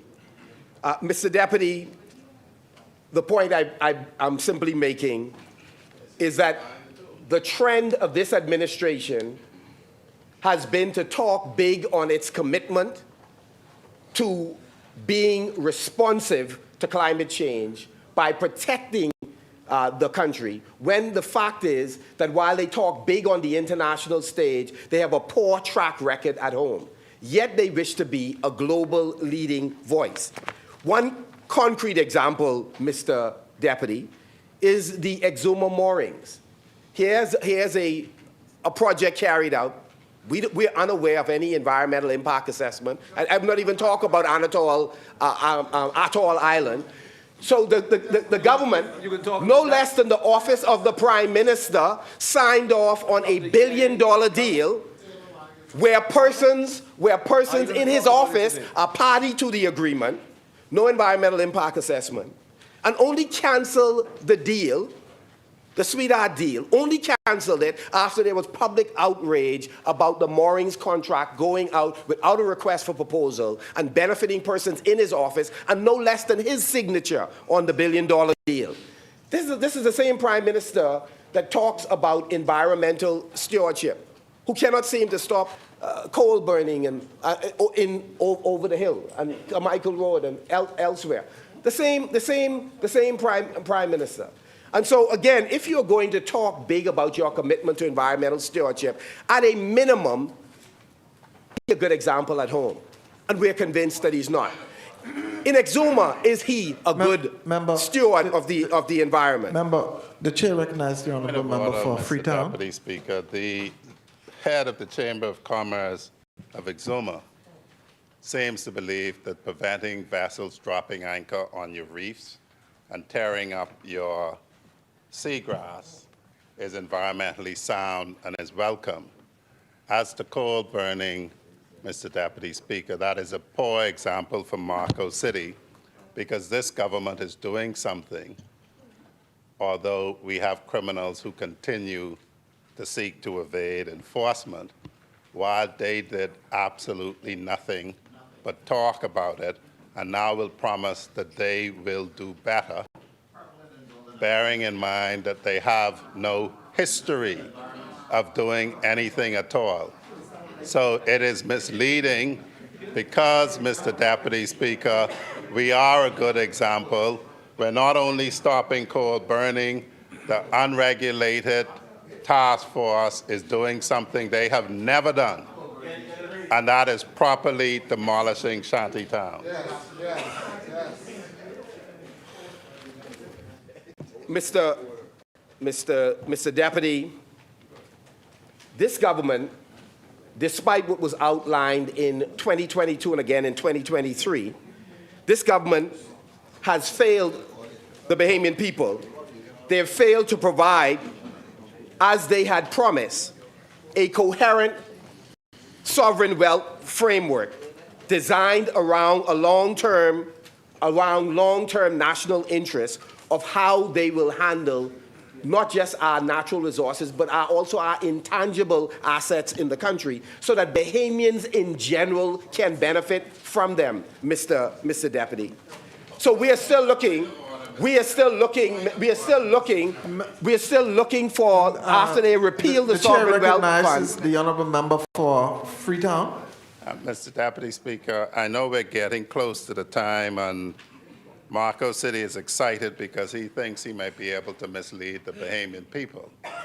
But it will not happen, Mr. Deputy Speaker. He may say that he does not agree with the approach of the funds that this government has put in place, but he cannot say that we have not advanced a policy. And I don't rise to debate him on that policy issue. I rise to interrupt his misleading of the Bahamian people in suggesting that there was no policy when he should really be debating the policy, but he cannot because they have none. It seemed like their team is divided on that response, Mr. They're deeply divided, deeply divided. Mr. Deputy, let me just make it real simple. They repealed the sovereign wealth fund they met in place, put in a national investment fund. To date, we know of no proper framework that explains where the resources, that is, the income, revenue, benefits from natural resources, tangible and intangible assets, where they will go. The public is absolutely confused about it, and so there is not a sovereign wealth framework that has been put in place by this administration. And it is shameful. They ought to clarify these issues. I've raised it on multiple occasions in this House. And so, Mr. Deputy, we are deeply concerned about the approach by this administration. And just before I wrap up, Mr. Deputy, let me just pivot for a moment. We believe that when they forecast a proper sovereign wealth framework, as well as a special purpose vehicle that would allow the government to collect funds from our natural resources and then direct it to specific sectors of our economy, whether it's for education, culture, sports, etc., we expect that they would do just that. But alas, they have not done so, Mr. Deputy. And so when we judge these bills, just to wrap this up, when we judge these bills, despite how they are written, the wonderful objectives, the principle that have undergirded the work on these bills, we have to then look at who is tasked with implementing them. And so when we look at this administration, we know that their track record on transparency, their track record on using unchecked power, again, is horrible. Other countries have used a hybrid approach, which is different than what this government has done, by making sure the Prime Minister still has oversight, can lead diplomatically and in finance. However, you want to avoid the appearance of consolidating power in the hands of an office that can abuse it. And this is an administration that has had a pattern of misuse of power. I only close by simply saying they came to Grand Bahama, and after 4 years, they held a press conference instead of laying out a case for progress. They have not made progress. The airport is still in the position. Grand Lucayan still is in Seoul. They have overpromised and underdelivered. That is their pattern of behavior. That is their legacy. Thank you, honourable member.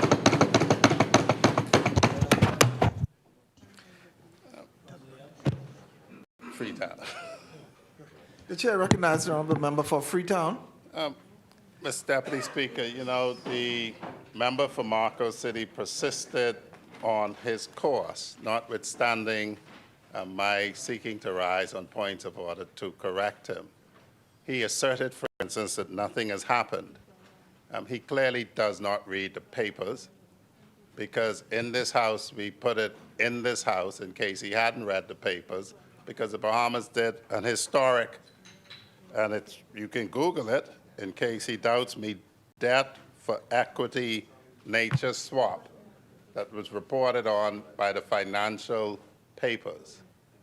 And so when he talked about there has been no delivery from 2022, I believe in that occasion there was delivery of about $300 million.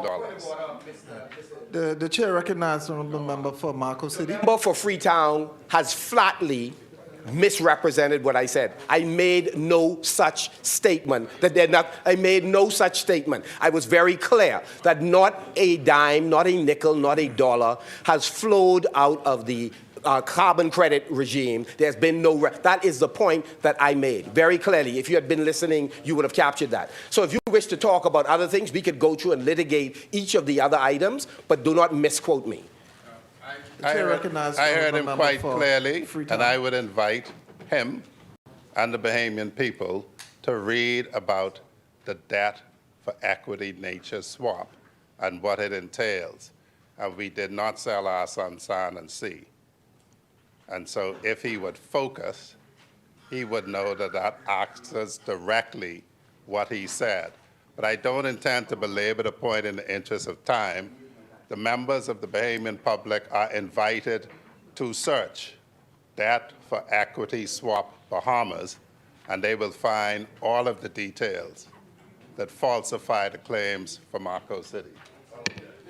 Thank you. The chair recognizes the honourable member for Marco City. Mr. Deputy, the member for Freetown seemed not to appreciate that these are not new negotiations. They precede those same negotiations that he's referring to, the same formula of again, looking at debt swapping, predated the introduction of that regime of legislation. He talks about it as if the only pathway to engaging in those environmental discussions globally was contingent on the 2022-2023 legislation and work. And so if you're using that to rebut what I'm saying about a carbon credit, that the carbon credit trading in the Commonwealth of the Bahamas has not yet produced revenue, that is the wrong example. That's the only point I'm making. Thank you. As the chair recognizes the honourable member for Freetown. Mr. Chair, I'm not about to go back and forward with him. Order, members. You know, Mr. Deputy Speaker, we're taught impulse control.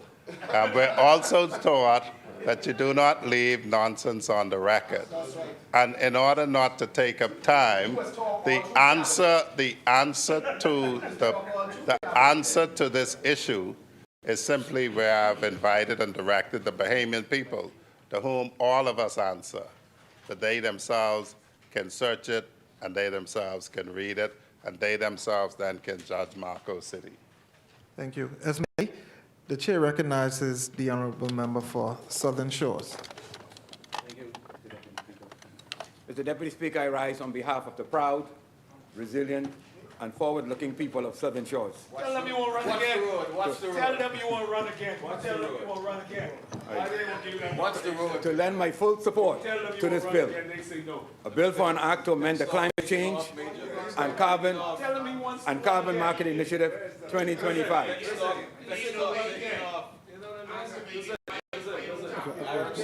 Order, members. The member can't help himself.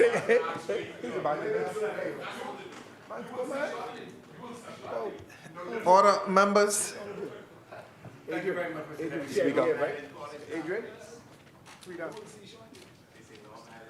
Mr. Speaker, I stand today on behalf of the proud, resilient, and forward-looking people of Southern Shores to lend my full support and my voice to this bill, a bill for an act to amend the Climate Change and Carbon Initiative 2025, and to speak to an issue that is no longer distant, theoretical, or debatable.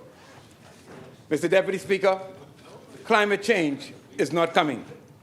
Climate change is here. It is a daily reality for people we represent.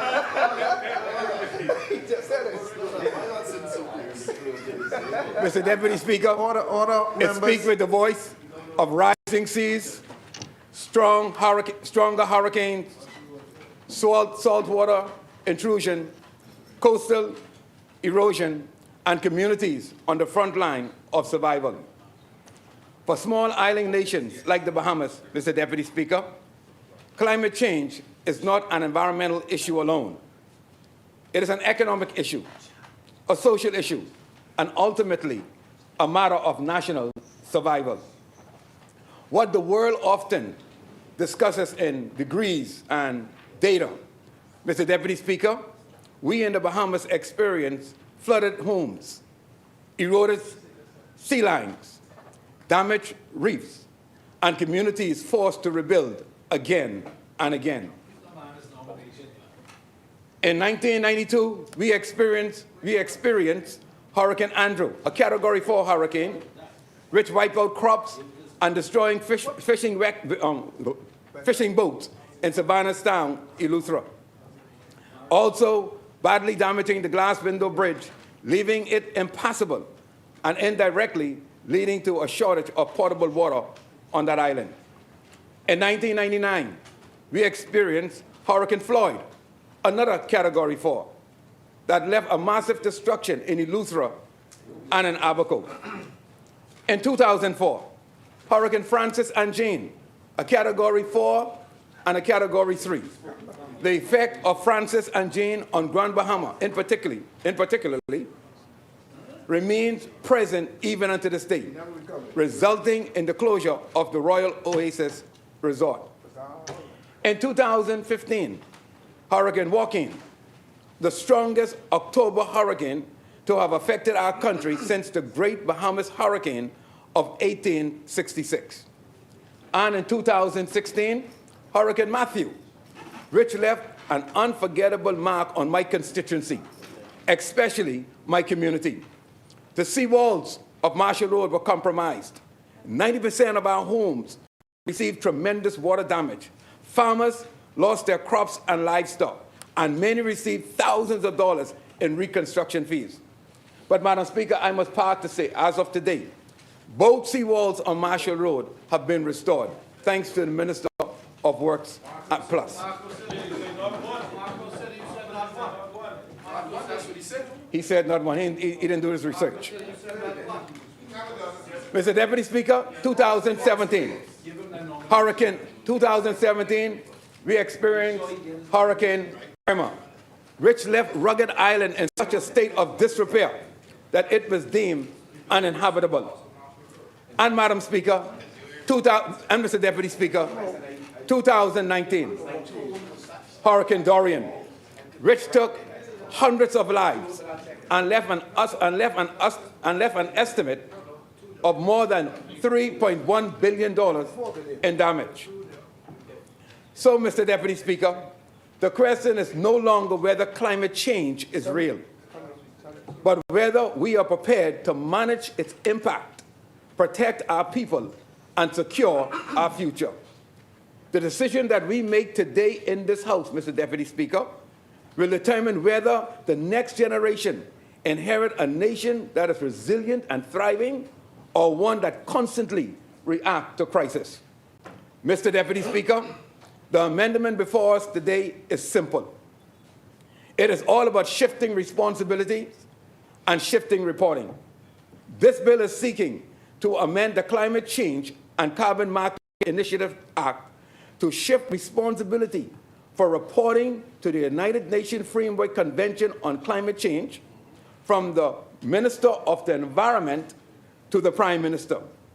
It also seeking to require the Director of the Climate Change and Environmental Advisory Unit to support the Prime Minister in carrying out domestic climate measures, adaptation plans, and obligations under the Paris Agreement.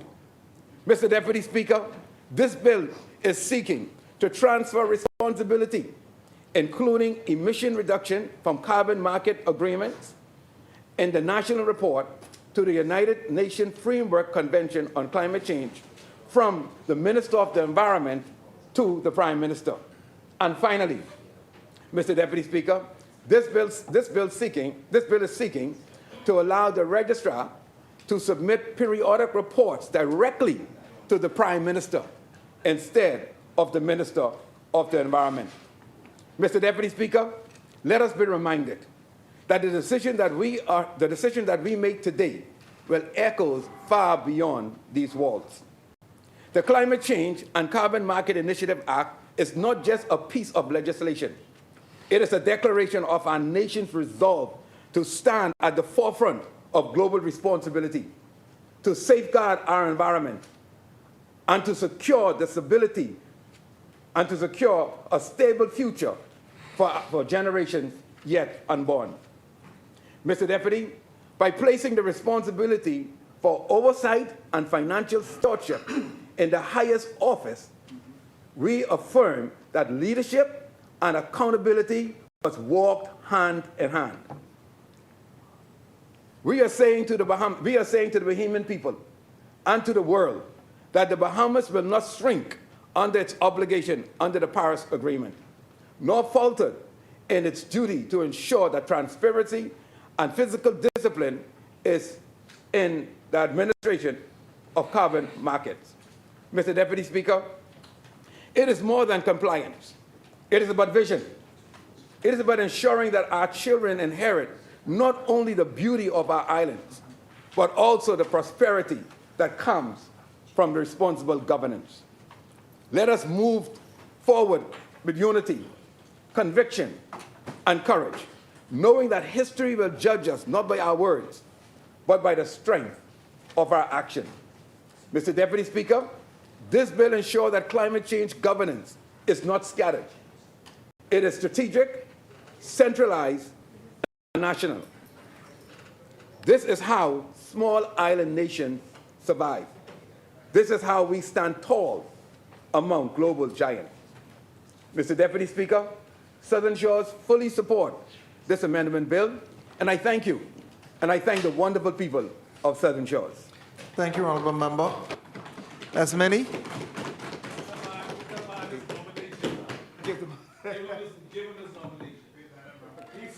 The chair recognizes the Honourable Member for Central Grand Bahama. Thank you very much. Thank you very much, Mr. Deputy. Like Southern Shores said, climate change ain't coming. Change is here. Oh, climate change. Oh, that's what he said. Oh, sorry. I sort of misquoted what he said. I thought he said change is here. Mr. Deputy, I stand here on the grace of the Almighty God and through the support of the good people of Central Grand Bahama, who sent me here to represent them 2 consecutive terms. Mr. Deputy, before I get into the major portion of my debate, yes, yeah, Leroy Major, Southern Shores, climate change is coming. I would like to just pivot a bit, Mr. Deputy. May I proceed? I want to give sincere condolences to some family members, particularly the family members of Bishop Vlock Russell from Grand Key through Waterkeem. Mr. Deputy, even though I represent Central Grand Bahama, I speak as a voice of the people. A lot of my family members, Mr. Deputy, who moved from Waterkeem, settled in places like East Grand Bahama, parts of Central, South Abaco, Moores Island, as well as in Grand Key. And Mr. Deputy, we have a serious issue right now going on in that community of Grand Key. And I'm sure you're familiar with Grand Key. Just saw me a picture of you having a good fishing trip over there. And Grand Key is the way Water Key used to be, have some 500 plus residents on that island.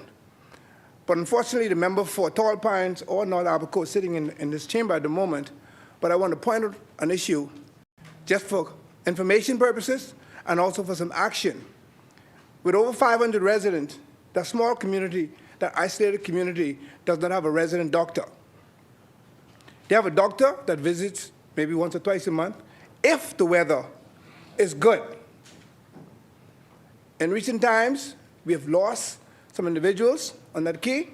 There is a nurse who does what nursing affords her to do. However, the ability when it comes to some certain life-saving procedures outside of the nurse's scope. And reports coming to me that Bishop Russell took ill, and his family members was trying to get him to the hospital in Freeport, and waited for 3 days before the weather broke. When they finally got him to Freeport, lasted about an hour, and he passed away. The point is, Grand Key has enough residents. They have a doctor's resident constructed. The nurse is over there doing her best. However, there is the need for a full-time doctor. So on their behalf, and I'm sure the member for North Abaco perhaps has been agitating for this, but I want to support him and encourage the Minister of Health and whoever is responsible to see how we can get a full-time doctor on that island, because there's a need for it, and there's been some serious emergency happening where persons got worse instead of getting better because of the limitation of medical services on the island. So please, on their behalf, I'm agitating, and I'm hoping that those who need to hear will hear, and not only hear, but will act on their behalf. Thank you. Mr. Deputy, we are here today to, and again, that's not to show anybody up, it's not to embarrass anybody, that's to bring information and to make sure that we get support for the community and any isolated community anywhere in this country. Mr. Deputy, we stand here today to debate a very, very important topic. We are talking about climate change and blue carbon credit. Mr. Deputy, we did lose a lot of red mangroves on the northern side of Grand Bahama, and I participated in at least 5 expeditions since Hurricane Matthew. I've also saw the member for East Grand Bahama also participating, along with Earth Care and Water Keepers, where on 5 occasions, at least 5, I was a part of a replanting exercise, replanting these mangroves that washed out during Hurricane Dorian. And I'm happy to report that upon visiting recently, going to the North Shore, quite a bit of them caught, and they are growing. So again, I want to commend those persons, like water keepers, like Earth Care, and all those others volunteers who take the time out and go and replant, restore these very, very valuable, not only, I guess, nursing or nursery grounds, but also major carbon sinks. Mr. Deputy, like I said, I'm humbled by the weight of the moment and the magnitude of the task at hand.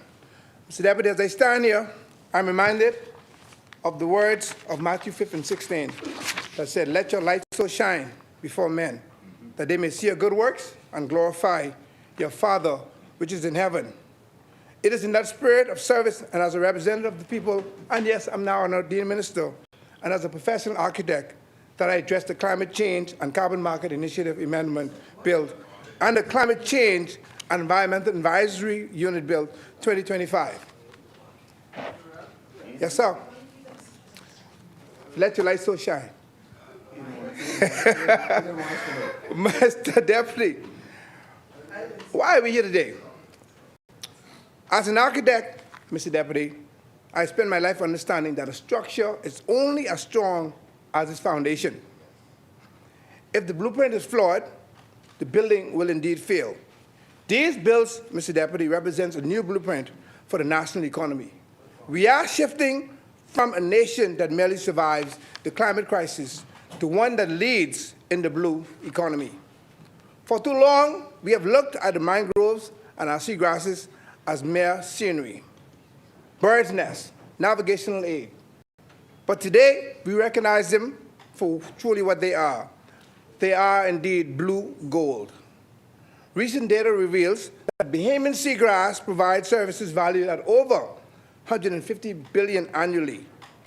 Our mangroves alone provides 2.29 billion in flood reduction benefits. In Grand Bahama, Mr. Deputy, we saw the value of that protection during Hurricane Dorian, when we lost 73% of our mangroves. We didn't just lose trees, we lost our first line of defense. Mr. Deputy, I support the formalization of the Climate Change and Environmental Advisory Unit. We need institutional memory. We cannot continue to rely on a revolving door of international consultants who fly in to tell us what we already know and fly out with our data. However, I must address clauses 4 and 5, which move reporting and administration into the office of the Prime Minister. Mr. Deputy, while this signals high-level priority, I must also advise the House of One House. Centralization without transparency is a recipe for disaster. In my profession, Mr. Deputy, we have what we call, besides the project manager, a clerk of works. He's a trained, independent inspector who ensures the contractor isn't cutting corners, even before the inspectors arrive. I'm calling today, Mr. Deputy, for a bipartisan joint parliamentary oversight committee. We need a clerk of works for our carbon markets to ensure that the deals being signed behind closed doors are in the best interest of the Bahamian people. Mr. Deputy, I therefore have several recommendations. Number one, and I'm going to be a little Grand Bahama centric, that's part of my duty. The Grand Bahama dividend. Mr. Deputy, I turn out at the heart of my contribution. Clause 12 establishes a climate change and environmental fund. Talking about funding, talking about money. The government has already secured a $25 million facility to start this engine, and projection shows this market could bring in $900 million a year. Mr. Deputy, my first recommendation is a formal amendment for island-specific ring fencing. If a carbon credit is verified and sold because of the seagrass off the coast of Hunters, where I represent, or the mangroves on the northern shores of Grand Bahama, Waterkey where I'm from, a guaranteed portion of that revenue of no less than, say, 25% must stay on that island. This isn't a handout, Madam Speaker, Mr. Deputy. It is a Grand Bahama or island dividend. We cannot have a system where our natural assets are monetized to balance the books elsewhere. Mr. Deputy, people of Waterkey, we're still waiting for a resilient dock that I'm convinced we will get. And thanks to the Member of Parliament, we have a landing platform now. But I'm convinced we will get our dock. And the residents, Mr. Deputy, in some areas along the southern shores of Grand Bahama are still bailing out water out of their homes because of poor drainage. We must use this blue gold to fix and construct new, resilient infrastructure projects throughout our islands. Recommendation number 2, Mr. Deputy, I've started something called the Village Seaports. We must move away, Mr. Deputy, from mega projects and towards community-scale resilience in these small communities. I have fought for the development of village seaports in Hunters and Hannah Hill. For example, to some, Mr. Deputy, these are just boat ramps. To an architect like myself, these are resilient, empowering hubs. They provide food security. They support the local blue economy. If you outfit them with solar power and satellite communication and cameras, they become safe havens during a storm. And I've spoken to the Minister of National Security and sent him the specs. I'm hoping in short order we'll get some assistance with those cameras that we can put up at those ramps to help with surveillance as they are major entry points along the southern shore line of central Grand Bahama. Mr. Deputy, I agitate. The chair recognizes the honourable member for Freetown. Yes, Mr. Deputy Speaker, I would invite the member for Central Grand Bahama to reach out to Assistant Commissioner Dames in Grand Bahama, because although I have oversight of the Royal Bahamas Police Force, the Commissioner of Police, has responsibility for that, something that we jealously maintain separation of. I would invite him to do that, and I've indicated to him that we support anything that permits the police to continue to see anywhere that there may be bad actors. Thank you. very much, and yes, you did offer support. I will get Mr. James' contact from you before I head back to Grand Bahama. So thank you for that. Mr. Deputy, I agitate on behalf of the people that the director of the unit be mandated to fund these local seaports, as I've indicated, as legitimate climate adaptation measures. Mr. Deputy, I believe in Bahamians first. Clause 14 mentioned management companies. I'm troubled by the ambiguity in that statement, and hopefully we could bring it to be more specific. As the whole of architectural license in this country, I'm license number 021. I'm telling you, we do have the talent at home. We do not need foreign firms to tell us how to build a seawall or how to measure a mangrove. I'm calling for 60% Bahamian ownership and participation for any company managing our carbon assets. Let us build Bahamian wealth, not just facilitate foreign greenwashing in some cases. The rebuttal to centralization, I know that what some will say, they'll say we are one Bahamas. They'll say we need fiscal flexibility. But I say to you, Mr. Deputy, you don't fix a leak, and as an architect, you don't fix a leak in the east wing by painting the wall in the west wing. You fix the leak where it exists. Grand Bahama, Mr. Deputy, is on the front line.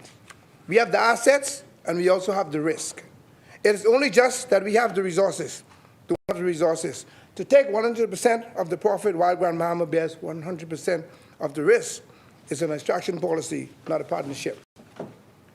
Mr. Deputy, as I conclude, I think of my daughters, and someone talked about their children and future generation earlier, Imari and Jasmine. I think of the children of Central Grand Bahama. What legacy are we leaving them? We have a chance, Mr. Deputy, we have a chance to be the climate architects of the world. Let us make Grand Bahama the resilience capital of the region. Let us pass these bills, but let us do so with the courage to amend them. Let us ensure that the Grand Bahama dividend, as I've spoken to earlier, is real, that our village seaports are funded, and that our professionals are leading the way. So, Mr. Deputy, in the name of our Father, let us build a foundation that will stand for generations to come. Mr. Deputy, Grand Bahama supports the vision. While we support the vision of this bill, we certainly demand inclusion and, to some extent, ring fencing.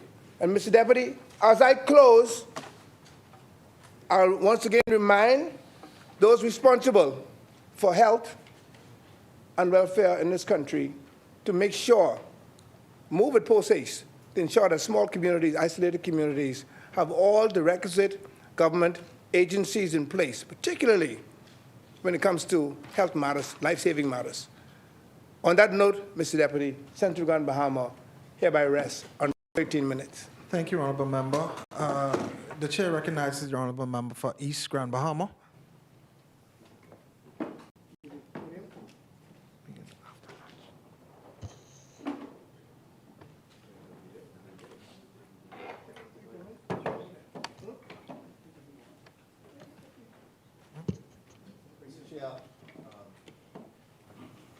I'm understanding that we're going to break now? Yes. Yes, Honorable Member. The Chair recognizes the Honorable Member for Freetown.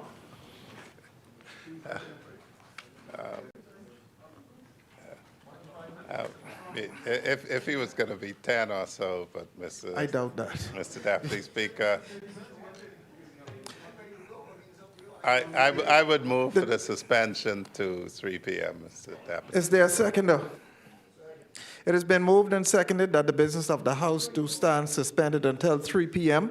As many as are in favor will remain seated. Those opposed will stand. The motion is carried. The business of the House stands suspended until 3 p.m.